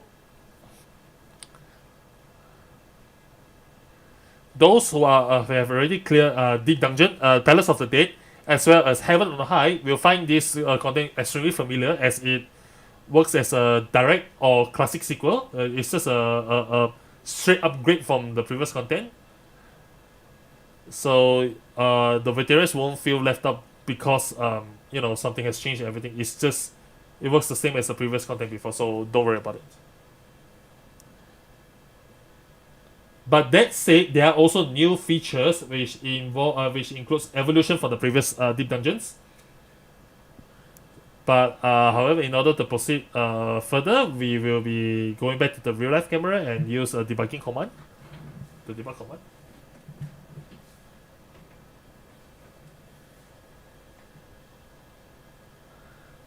Well, he apparently used the wrong command, but they will immediately skip to the boss.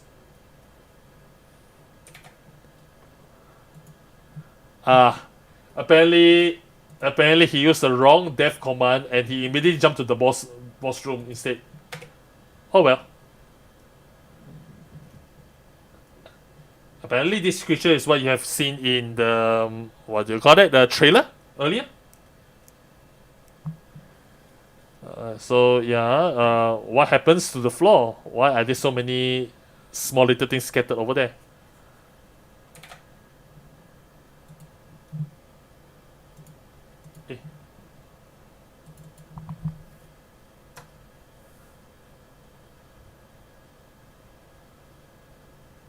Oh wow, oh yeah, I see what it means now.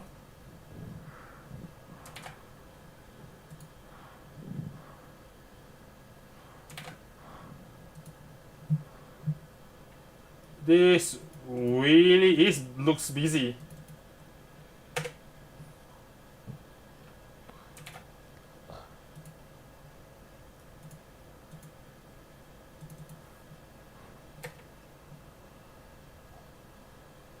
Oh well.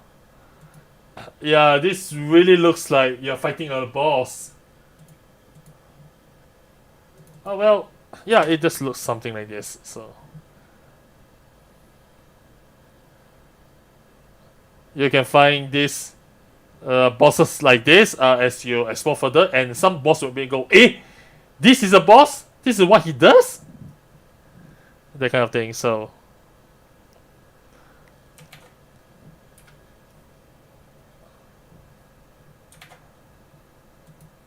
And as you explore further, you might find that there is a story that can be told while fighting the bosses, and you can find some story elements in them. That's it. That's about the introduction of the content. So we move back to the real life camera. How about this? Maybe I should re-enter the whole thing again.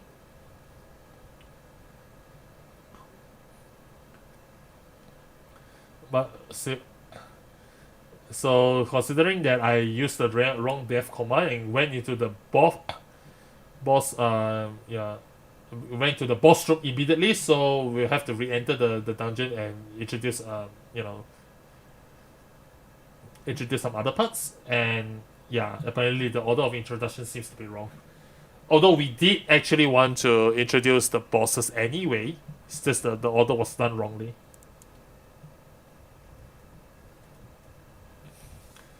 And if you are very interested if you're actually a fan of Alagan lore, you will definitely enjoy the extra bits that you can find in this particular deep dungeon.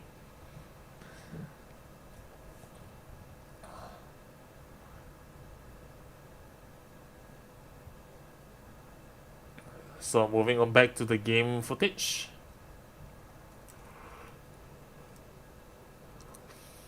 Yeah, so if you are re-entering again, it seems that the layout is different.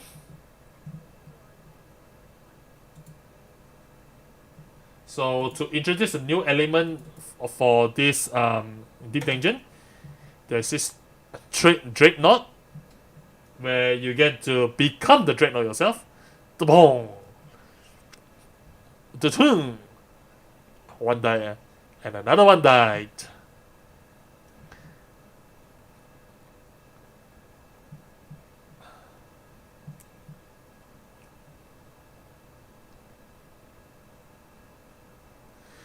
And if you use a special skills from the dreadnought, it apparently applies a vulnerability debuff.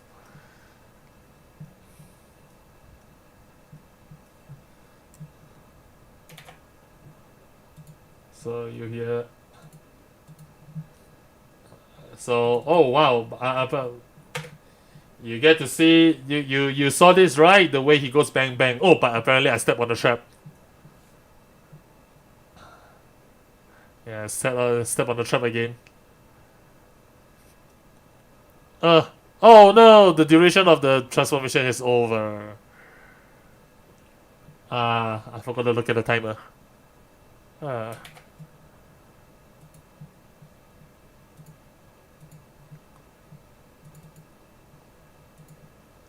Yeah, and in this deep dungeon, you are really not recommend to stand right directly at the middle of multiple enemies, and that's a bad idea. I see. Oh, I saw.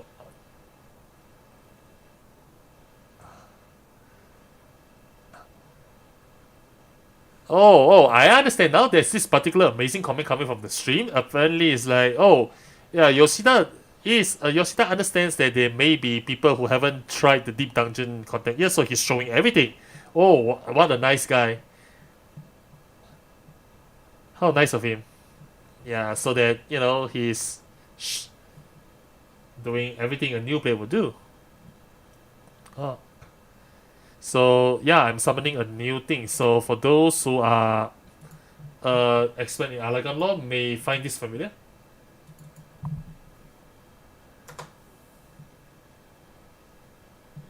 So, this particular shadow actually appears in the story of Deep Dungeon.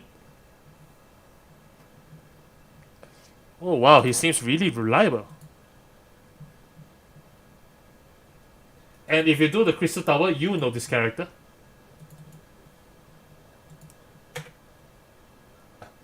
It says that there is this particular interesting stream comment that says, wow, this guy is stronger than Yoshida. And once you finish, once you finish sweeping over the enemies in this floor, once you're done with everything, you step on the elevator and it will transport you to the second floor.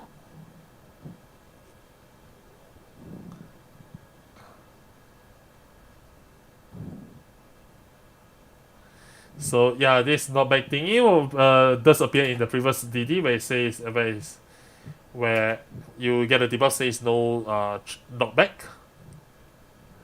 And from there you use the item to strengthen yourself. I'm going to keep using it. I want to use it even more. So this resurrection device here is to cast raise or resurrection on players who already fallen.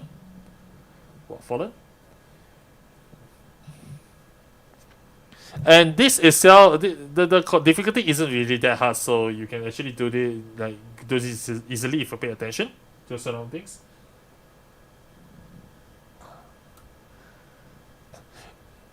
I step on the trap again. Oh my god, I've been stepping a lot of landmines, ain't I? So yeah, as already said here, if you're wandering around aimlessly, you will end up stepping on the trap, so you have to be careful. The stream comments is telling me that I am myself a landmine or something. Like, landmine attracts landmines. So, and yeah, there will be rewards, of course. So let's go back to the real life camera, and this will be a new hairstyle. It's been a while. Yeah, and this looks awesome, manly, badass.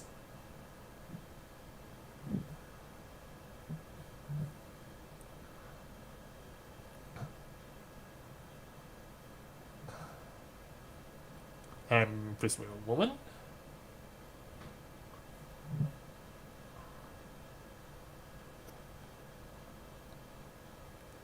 Right.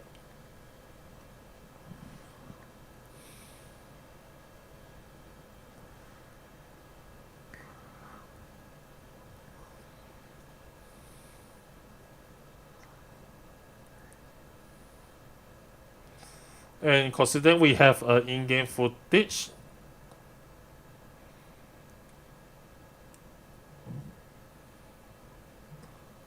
let's show some mouse.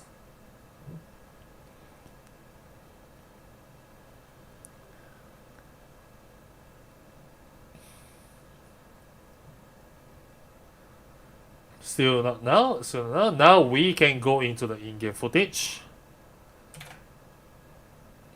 This will be corner where we introduce new mouse. And someone is asking, what the hell is this? Hello? Why?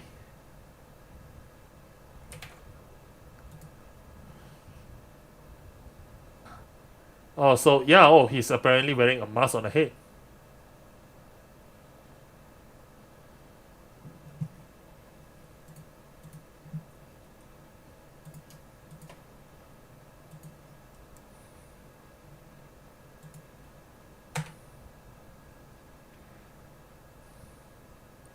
Wait, is this an event area? Oh yeah, this is an event area. No wonder I can't fly.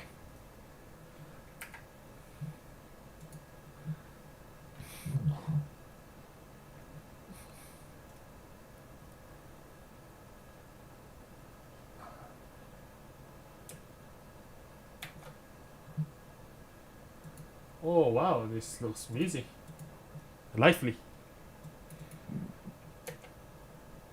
So yeah, something like this.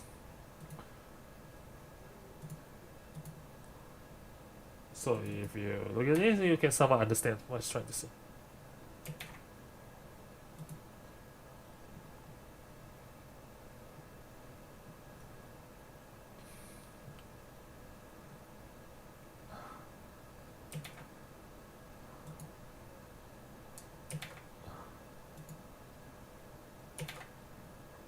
Oh wow, this is dangerous.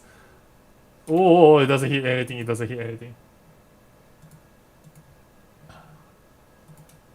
Oh wow, yeah, this looks awesome. It's cute.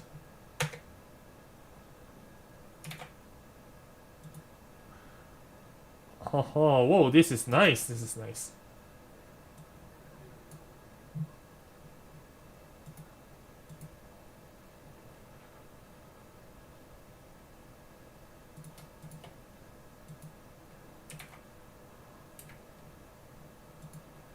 Oh, this is cool. It's some interesting transformation here. Yeah, it really shows the transformation properly, isn't it? This is just dangerous. The way, oh. Really, the Warrior of Light is really strong.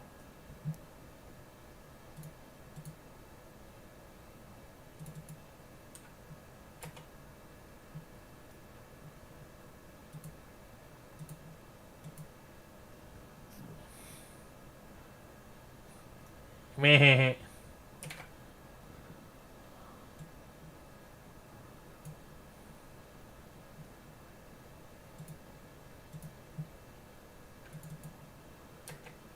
Oh, this is like...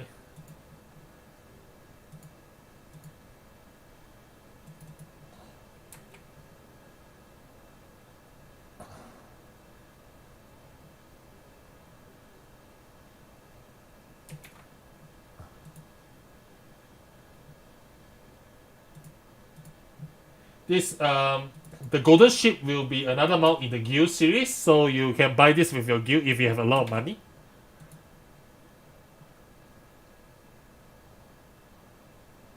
It's cute. It's cute, isn't it?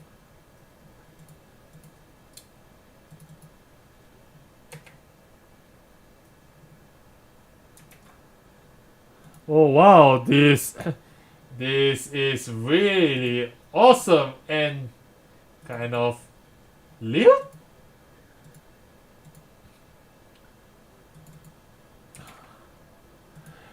Ah, this is just ridiculous for those who have money.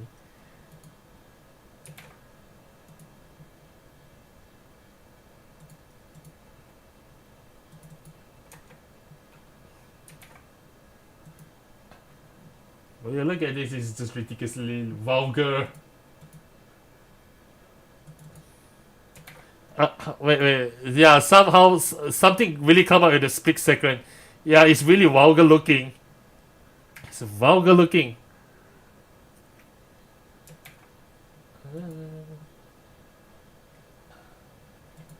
Really some form of mount for people who have too much money on their hands. So yeah, if you have the money, please do so.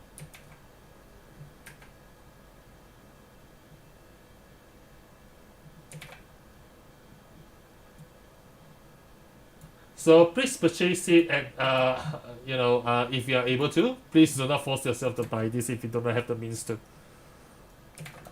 Oh, this is amazing. You can finally write this. Oh,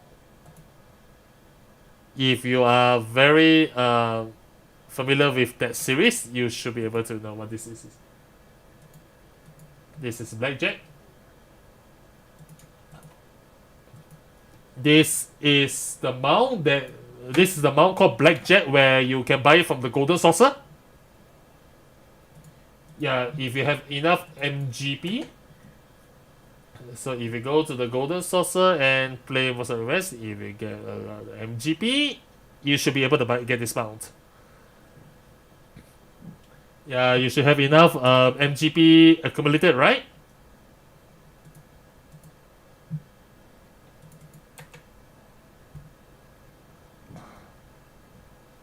So to show other mounts. So yeah, we have mounts like this. Why you can actually ride a crocodile? That's not really ridiculous, but why but how the hell can a crocodile fly?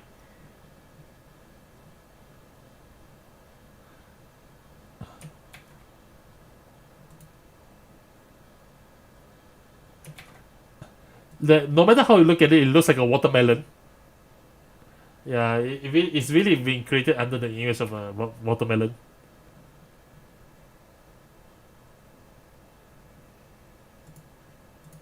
Well.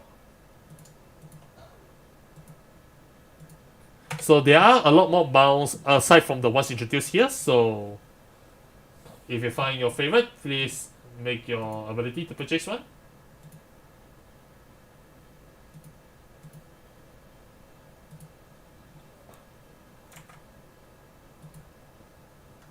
So as for the ones we are showing, we are going to show a lot more later on, right? And so the next thing we are showing, okay, the next one we will show is going to be UI related. So let's move to another venue.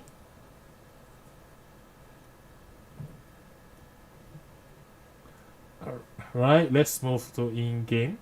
Let's move on to the in-game footage.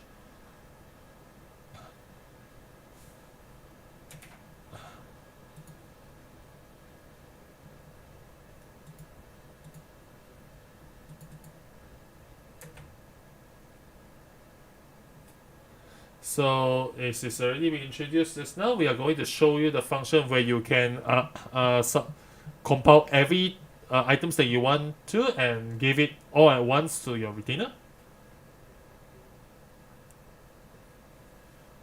So first of all, I'm going to get these things ready. So as you can see, the right one is the retainer's bag, the left bag will be the player's. So if you click the item, you are going to hand the items to the retainer, but so in the retainer's bag, you get to see this option called compile every single items that you want to send. And once you click on it, you will see that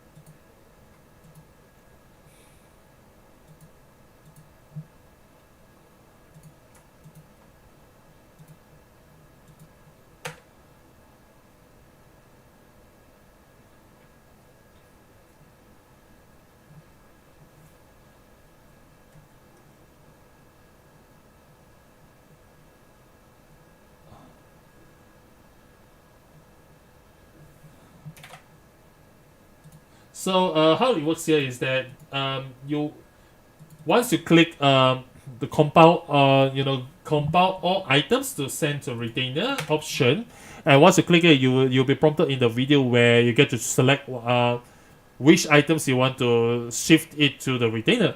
And of course, there are some items where you want to send it to the retainer, but there are some items that you just want to keep it in your bag. So you get to actually choose the items that you want to send to the retainer, and by clicking is here and there. If you do not want to send this item to the retainer, please check off the checkbox. And once you are done, you just put send, and it will send the things over to the retainer.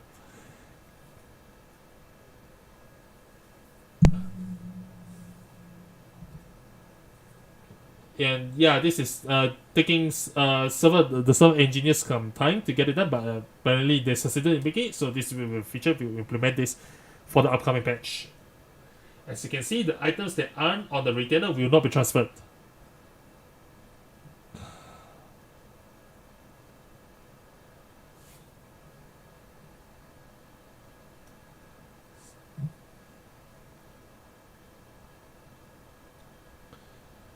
So considering that the game has been run for several years now, things sure have gotten convenient.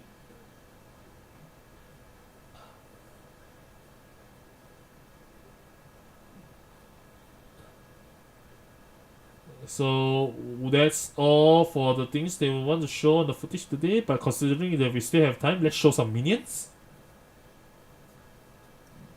So first of all, there are several minions to show.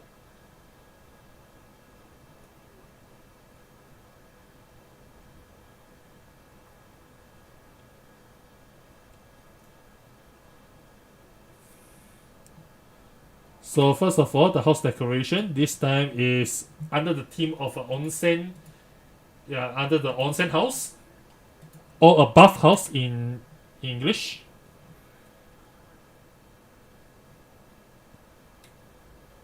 This is the ones that's shown here is the S size.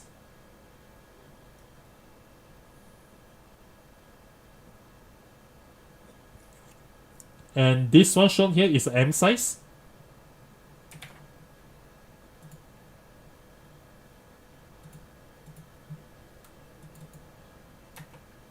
And if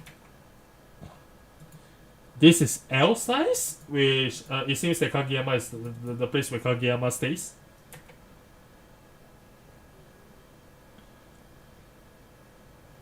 So once you put it at night, it will looks like this. So yeah, once you look at the house during nighttime, it really looks beautiful.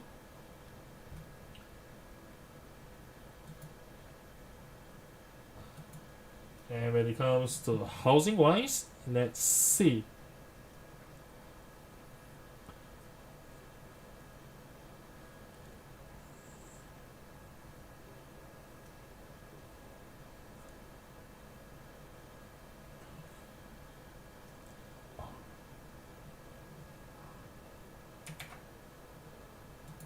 So considering that this is comes under a set that this particular so-called furniture thingy is comes with a set. Of course, if you buy this onsen lodge theme style, it comes with an onsen, of course.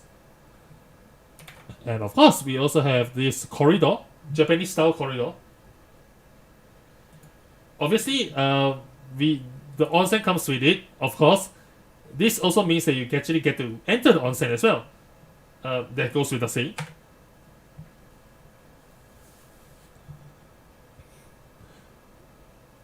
So that's about it, I guess. And other housing items wise,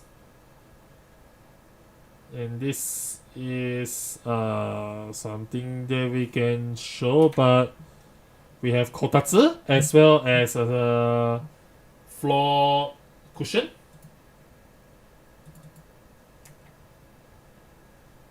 And next will be, although we don't have a kotatsu already, but the window is new. Next will be, we finally get the water partition implemented into the game. Finally. It feels like something you can find at a Roppongi pub and bar and all. Yeah, water is really hard to render, seriously. Yeah. I have to tell you that the water is really hard to render in game. It doesn't really look properly if not done right. Yeah, and this is really took us some time to get it right.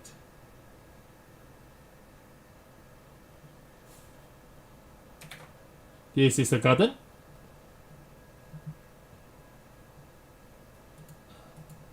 And some pub, a store stand.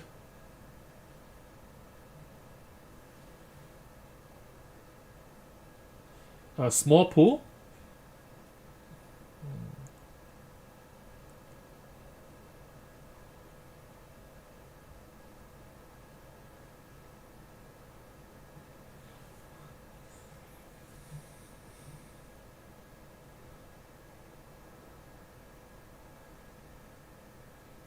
And we are working to try enable so that someone can create a garden in Island Century, and we are really working hard already, so please wait until it's done.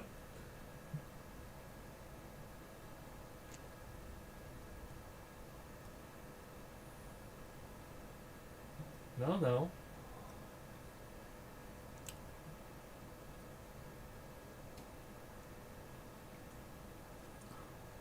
Today it's not raining. It's not raining apparently. We are moving on to the new area, so please wait for a bit.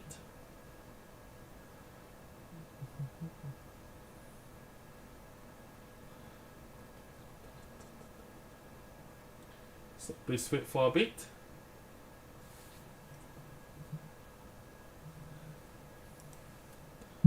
Right. Please move to the in-game footage. Oh wow.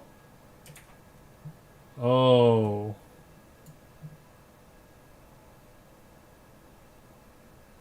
Corgi. This is really mean. So this is, yeah, they did it. They finally did it. Oh boy, this is cute.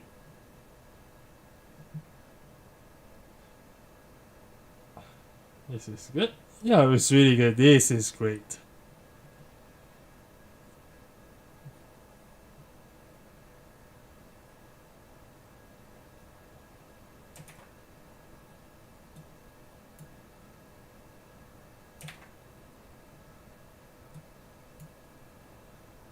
This is a really cute one.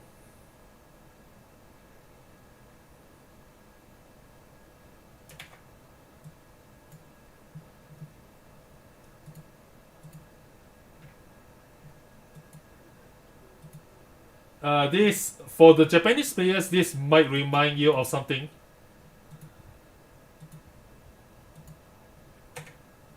Yeah, I understand. I understand that feel. That's for sure.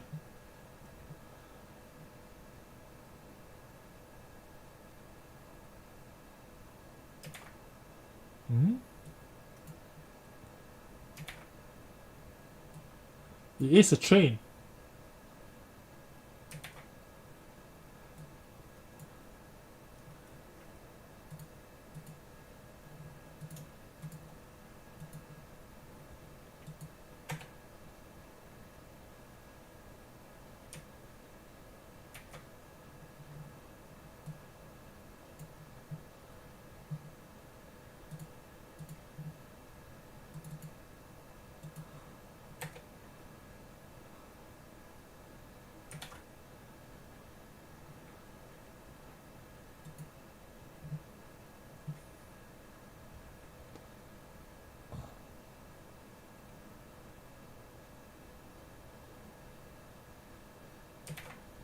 Yeah, there's no point hiding the windows because people will be able to figure out anyway.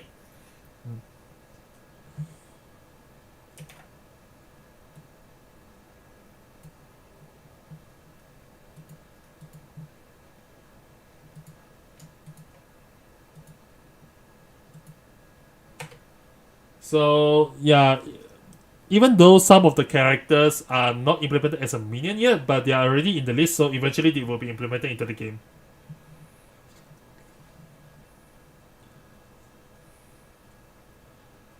There's a new minion of a character that got requested enough, which I didn't put in the list here. So yeah.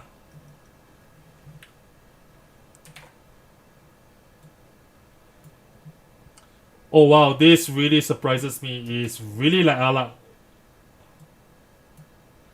The Alagan feel is really strong here. And on top of that, it's really cute.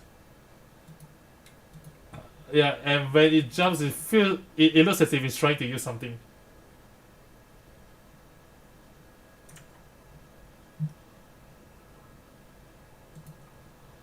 There we go.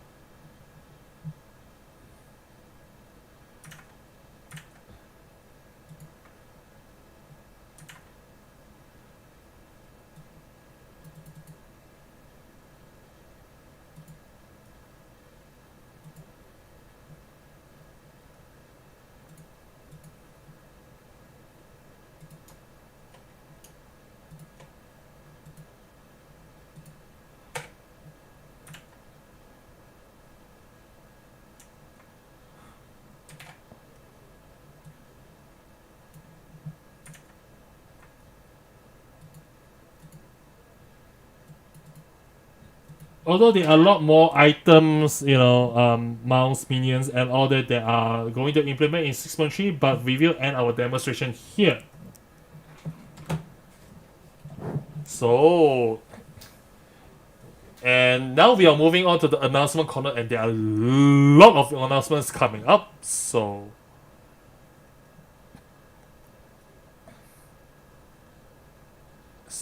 yeah, although we have shown you near reincarnations stuff today, but we will have something from near as well. And this is an announcement for real reincarnation. So please read the please do read the announcement that is shown on the slide, which says Near Reincarnation, the first game in the Near series to arrive on mobile devices, currently holding a Merry Incarnation event. Furthermore, another campaign is also being planned from the 25th of December to make the year-end and New Year holidays an exciting one. So please check it out. So we'll move on to the FF14 related announcement. So first of all, so sorry for the wait. There will be New Year's Mahjong Broadcast Japan. Although, if you ask us whether this relates to Final Fantasy XIV, it becomes somewhat questionable. Yeah, this will be... And yeah, this will be held at the Monday, 9th of January 2023. Yeah, the one day before the patch.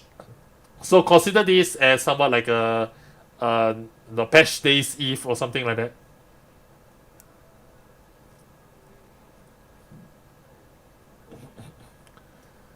So you can look forward to the ones who are going to attend this segment. Yeah, you might even see Hiroshi there. Hiroshi is the director for Final Fantasy 16, by the way. So yeah, the details of this segment will be available in the Japanese Lodestone account. So Lodestone Final Fantasy 14 Lodestone page, Lodestone website. So if you're interested, please check the page out.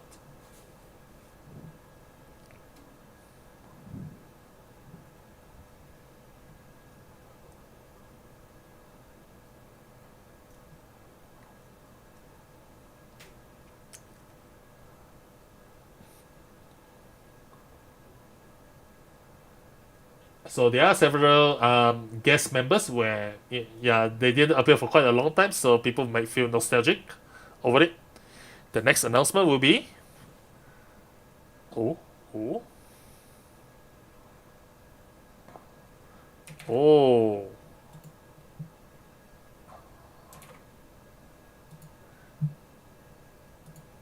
this will be the announcement for 2023. Marks 10 years since the realm was reborn.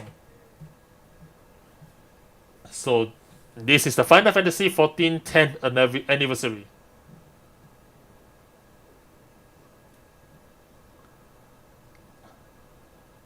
So whatever is announced here today isn't going to be definitive, and there's going to be more in the future. And more announcement for this will be divulged starting next year onwards, and we are planning to do a lot more from next year onwards. So please look forward to it. So there will be so we will introduce several things that we plan to do during the next year. So we are going to show you what we are going to do. So first of all, limited time pop-up shop opens in Lukua 1100 Osaka, Japan.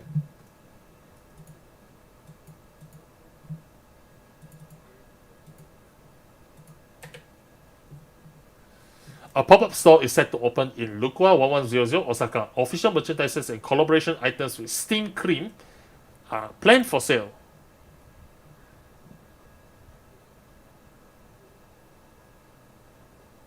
So let's move back to the real life camera a bit, because we are going to show you what we are going to sell.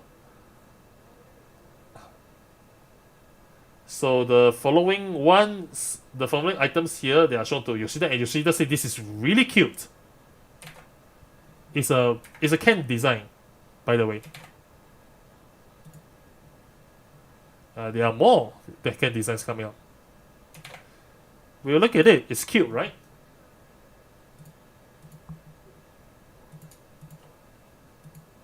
So what we are showing here today is just a cover, and there's nothing inside, of course, but it's actually a cream.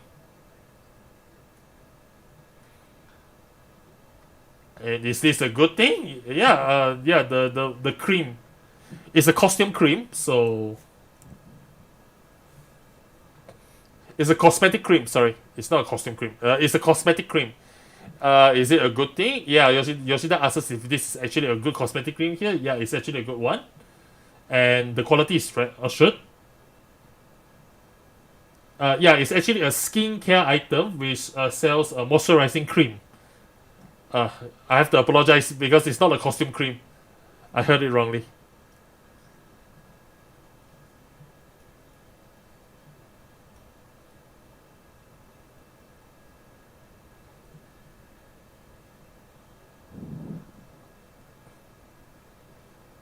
And apparently, the moisturizing cream is suitable for skincare, for rough skin, as well as many other skins that are sensitive and so on.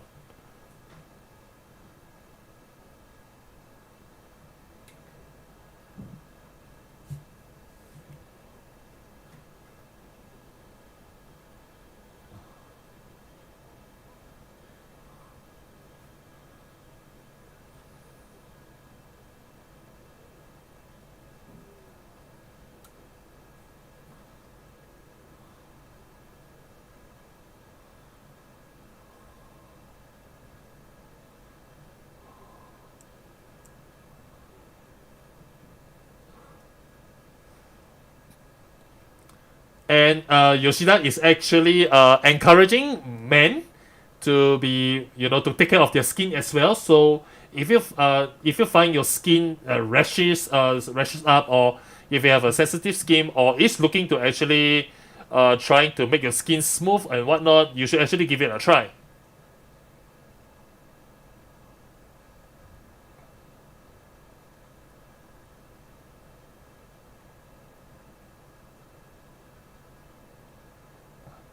So these items are not just available at physical stores; it's also available online as well. So if you are interested in it, you might give it a try.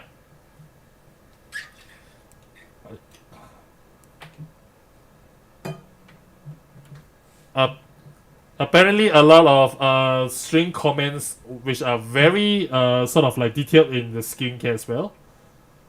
And Yoshida is very surprised because he didn't expect that people to be quite knowledgeable in skincare products.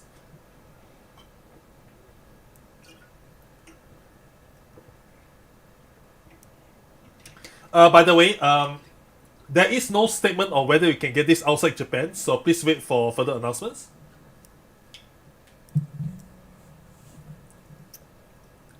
So following on the next announcement, announcing the Crystalline Conflict Community Cup Japan.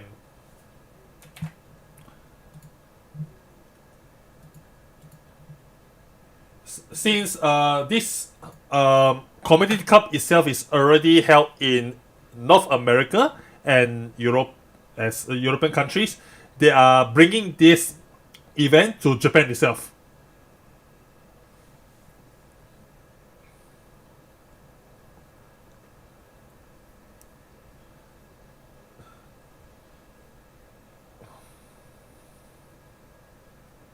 So yeah, this announcement is mainly the Japanese version of Community Cup, Community Cup, and the community event that is held in North America and European countries. So apparently, this is already available in the Japanese Lodestone page. So this is largely unrelated to North American and European players. But considering that North American and European players already got it, so it's pretty much the same.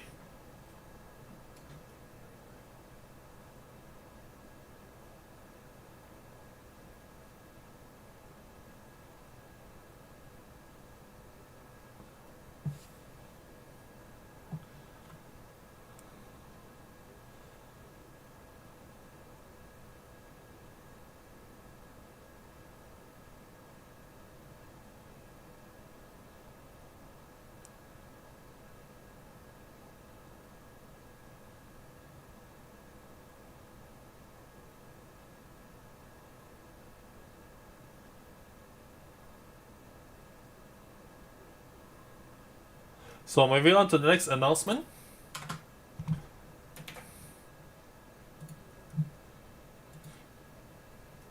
This is announcing the Aeolian Symphony, the Final Fantasy XIV Orchestral Album Volume 3. The Blue DD's music is now open for pre-orders.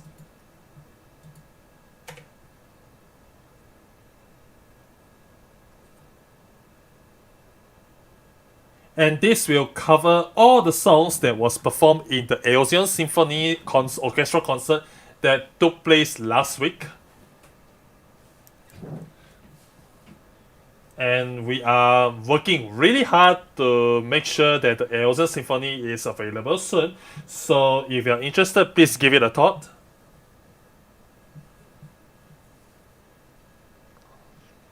So if you buy the Aeolian Symphony Orchestra album Volume 3 Blu-ray, it will come with two orchestras, which is To The Edge Orchestra as well as Flow Orchestra.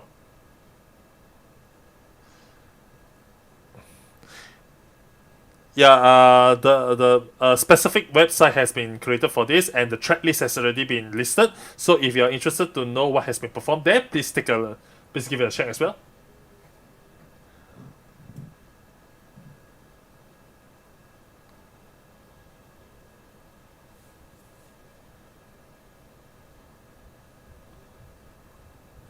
And due to the what do you call that?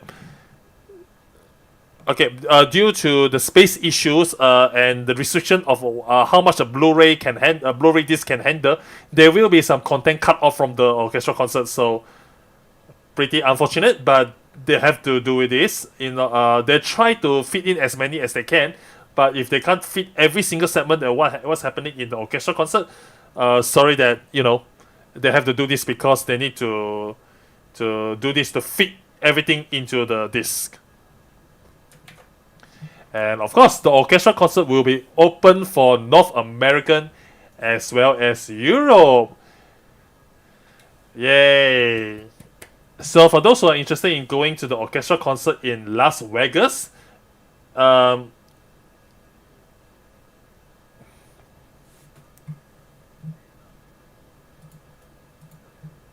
please refer to the slide, of course. The event itself is completely separate from Fan Festival. Please have to take note. Yeah, so the event for the Fan Festival North American one is at July 28 and 29, which is on Friday and Saturday, while the orchestra concert is on the Sunday, which is on the 30th of July. Please note that the event at Fan Festival and the event at orchestra concert are two different events. The same thing applies to the London one as well. So yeah, the European Fan Festival as well as the orchestra concert are two different events. The further details will be announced at Lodestone, and Yoshi says that if they have determined to do it, they will do it. And they have, and the devs are also aware that they received a lot of comments saying that all this good stuff happening in Japan, but not outside, not North America or London as well. So it feels unfair. So they decided to do this at both London as well as Las Vegas. So congratulations to those who are asking for it.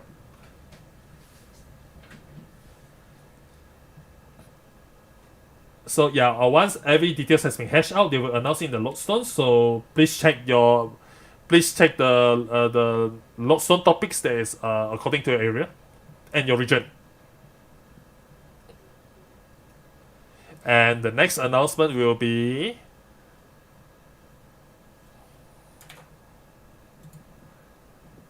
the Japan Fan Fest has been decided, the date. It will happen at the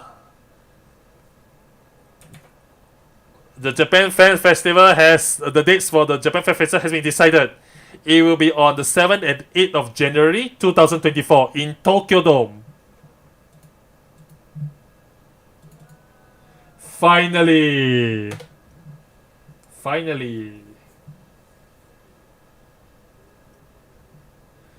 So this time the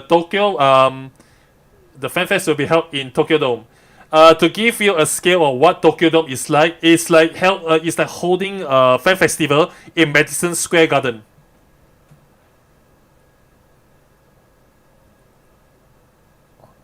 And apparently, the organizers, the event organizers in Tokyo Dome are quite enthusiastic about the matter, and they allow Square Enix to actually rent the hall for Tokyo Fan Festival. Wow, to think that they've actually managed to get the event hall is pretty amazing. And yeah, finally make it.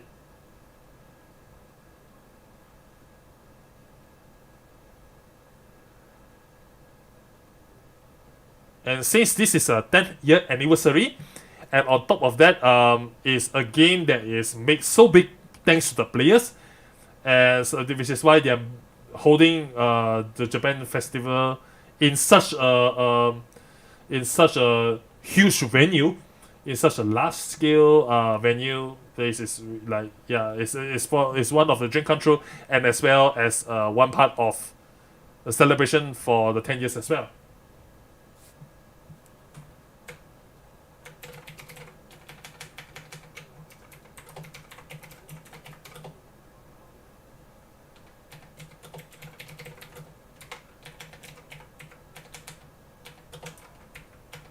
So imagine if holding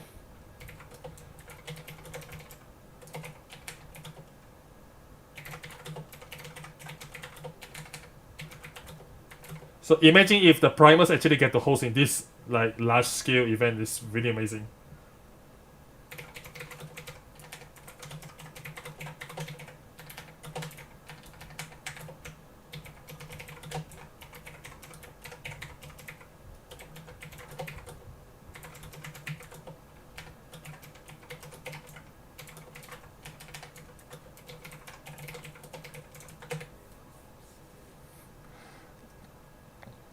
So once again, they're going to show you the date of the fan festival.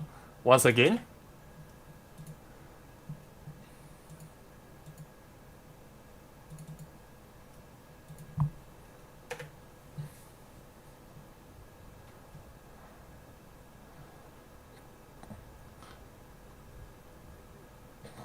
And currently, this the venue and the dates for all for fan festival and all three venues has already been decided finally.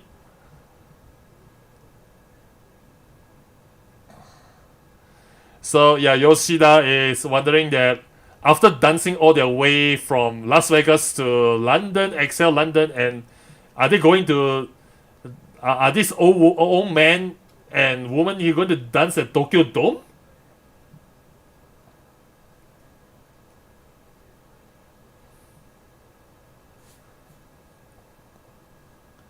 Yeah, it is quite not really a common sight to see the fan festival holding in such a scale.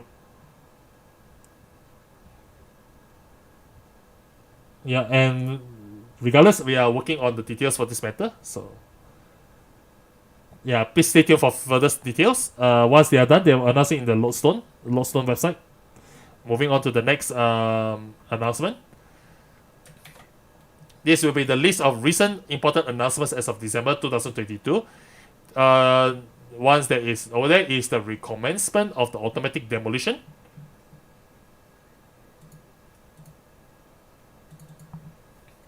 So if you are not aware of this announcement yet, please go to your Lodestone and read the announcement that is contained over there. Now, the North American team is currently hiring marketing manager MMO, which is located in North America. Please look at the slide for the job details.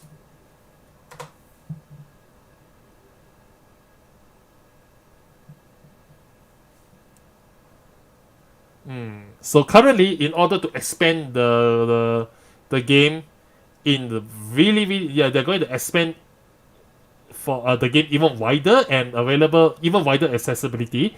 So if you in North America thinks that you are up for this job, please read the slide and the job summary that's written over there. And if you think that you are qualified for it, please apply.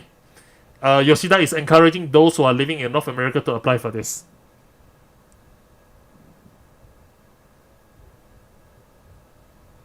And please look at the link for more details on the job benefits and all that.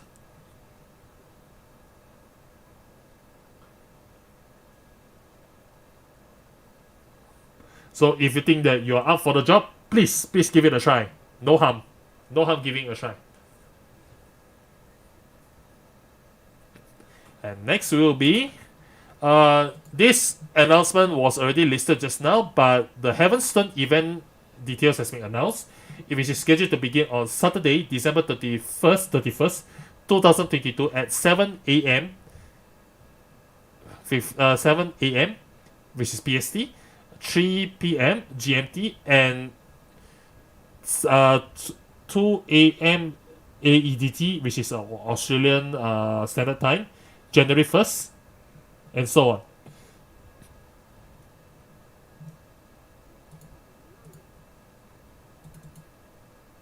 And finally, since they have completed the Zodiac Circle, they finally completed a circle of the Zodiac style since the game begins.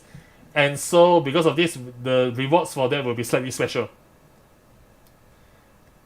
One more announcement coming up.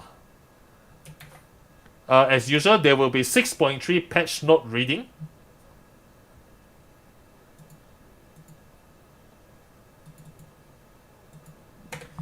Which is scheduled to air at 3 p.m. The 10th of January. The maintenance will not last one day, apparently. It's going to last only a few hours at best, which is why the patch note reading is located right on the day itself, right on the patch day itself. Please note, the maintenance will not be 24 hours. It only lasts a few hours at best. It will not last a day.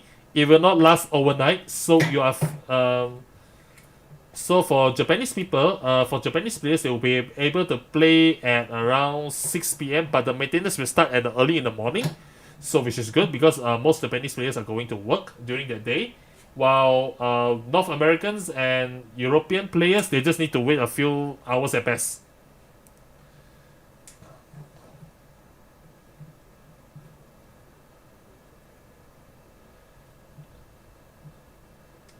So this announcement comes from Yoshida as the producer for Final Fantasy 16. So allow him to make an announcement, which is now accepting pre-orders for Final Fantasy 16. So that said, this game is going to be released on the 22nd of June, 2023. So if you haven't made your pre-orders yet, please go and do so.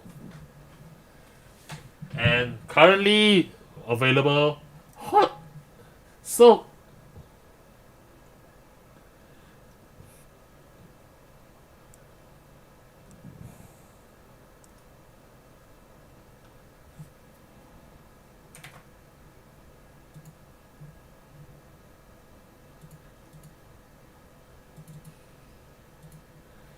if players were to so if players were to wonder, oh no, I can't get a PS5 because it's still not available in my region, it's not available where I am.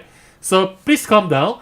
If you are not, if you can't find a PS5 to buy, don't worry. Please refer to the PS blog, which is the link that is located in the stream in the slide right now.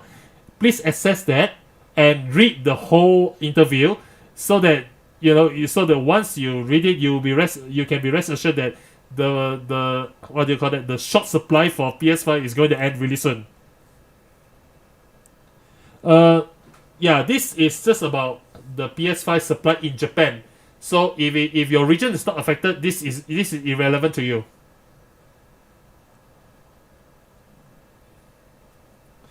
And also, this interview doesn't involve Yoshida. This interview doesn't involve Yoshida whatsoever. But this is actually an article which is written in Japanese to to calm down the players who are seeking to buy PlayStation 5 but couldn't because of the short supply.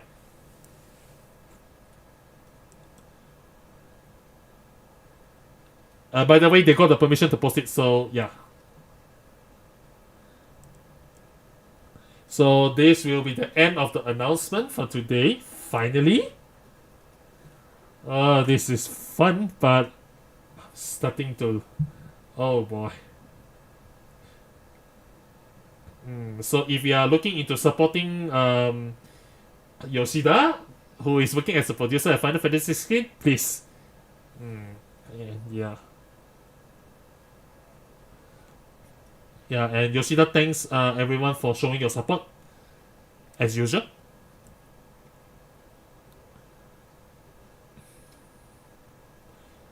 So, in order to end today's producer live letter, there will be last words coming from Yoshida. So tomorrow will be Christmas Eve.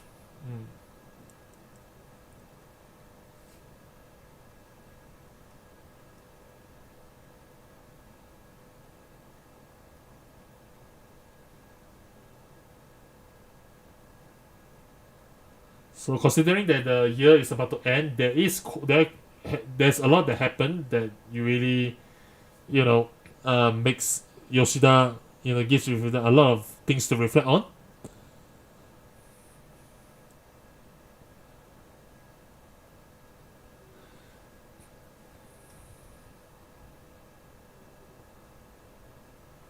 And then he remembers back the day where he first took the task as the producer and director of Final Fantasy 14. And then where the first moment he stepped on the stage and greet the staff members, it has been 10 years since then. And yeah. And to think that, it's going to end the year this year, and next year is the year where the game enters its 10th anniversary. And of course, this isn't the end of the road yet, and the journey still continues. But first, he's trying to focus on getting patch 6.3 ready and released first. And once they release the patch, they will be going in for a little rest for a bit.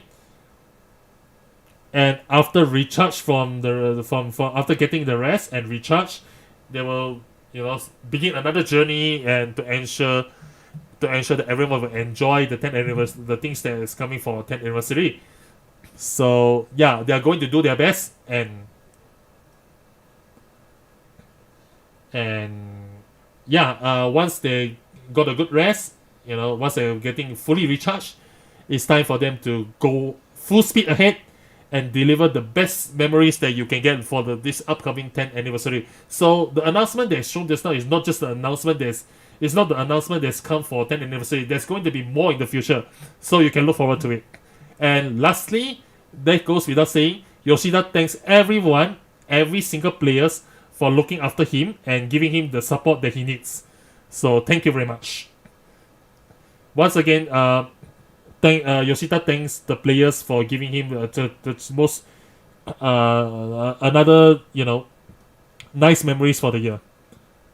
And with the new year that is coming, he's wishing you everyone a very good happy new year.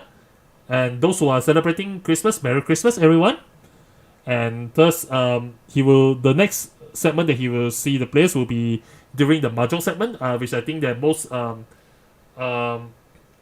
North American or most non-Japanese viewers won't be able to watch, but still, that's going to be the end of the PLL today. Thanks for watching, and good night, see you, and Happy New Year everybody. Looks like we have another advertisement.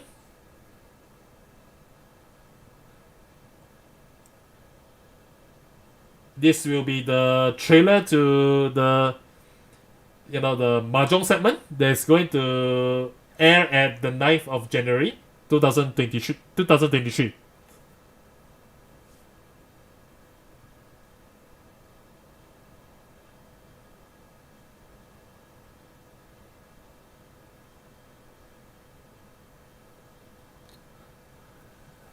This is Yosuke Saito, the producer for Nier Automata.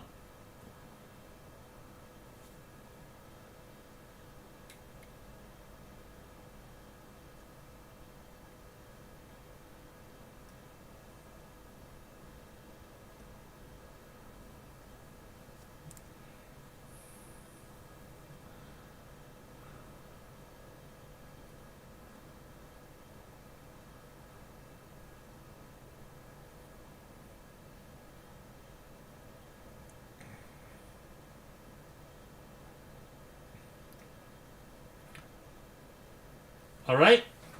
That ends the 75 PLL for today. Thanks everybody for watching, and oh dear lord. Yeah, thanks everybody. Thanks everyone for watching this stream. Thank you very much. I hope my interpretation isn't too bad or confusing or anything. Thank you very much. Thank you all. And it's already really late here, and I haven't taken my bath yet, and it's already 11 p.m. Oh dear lord.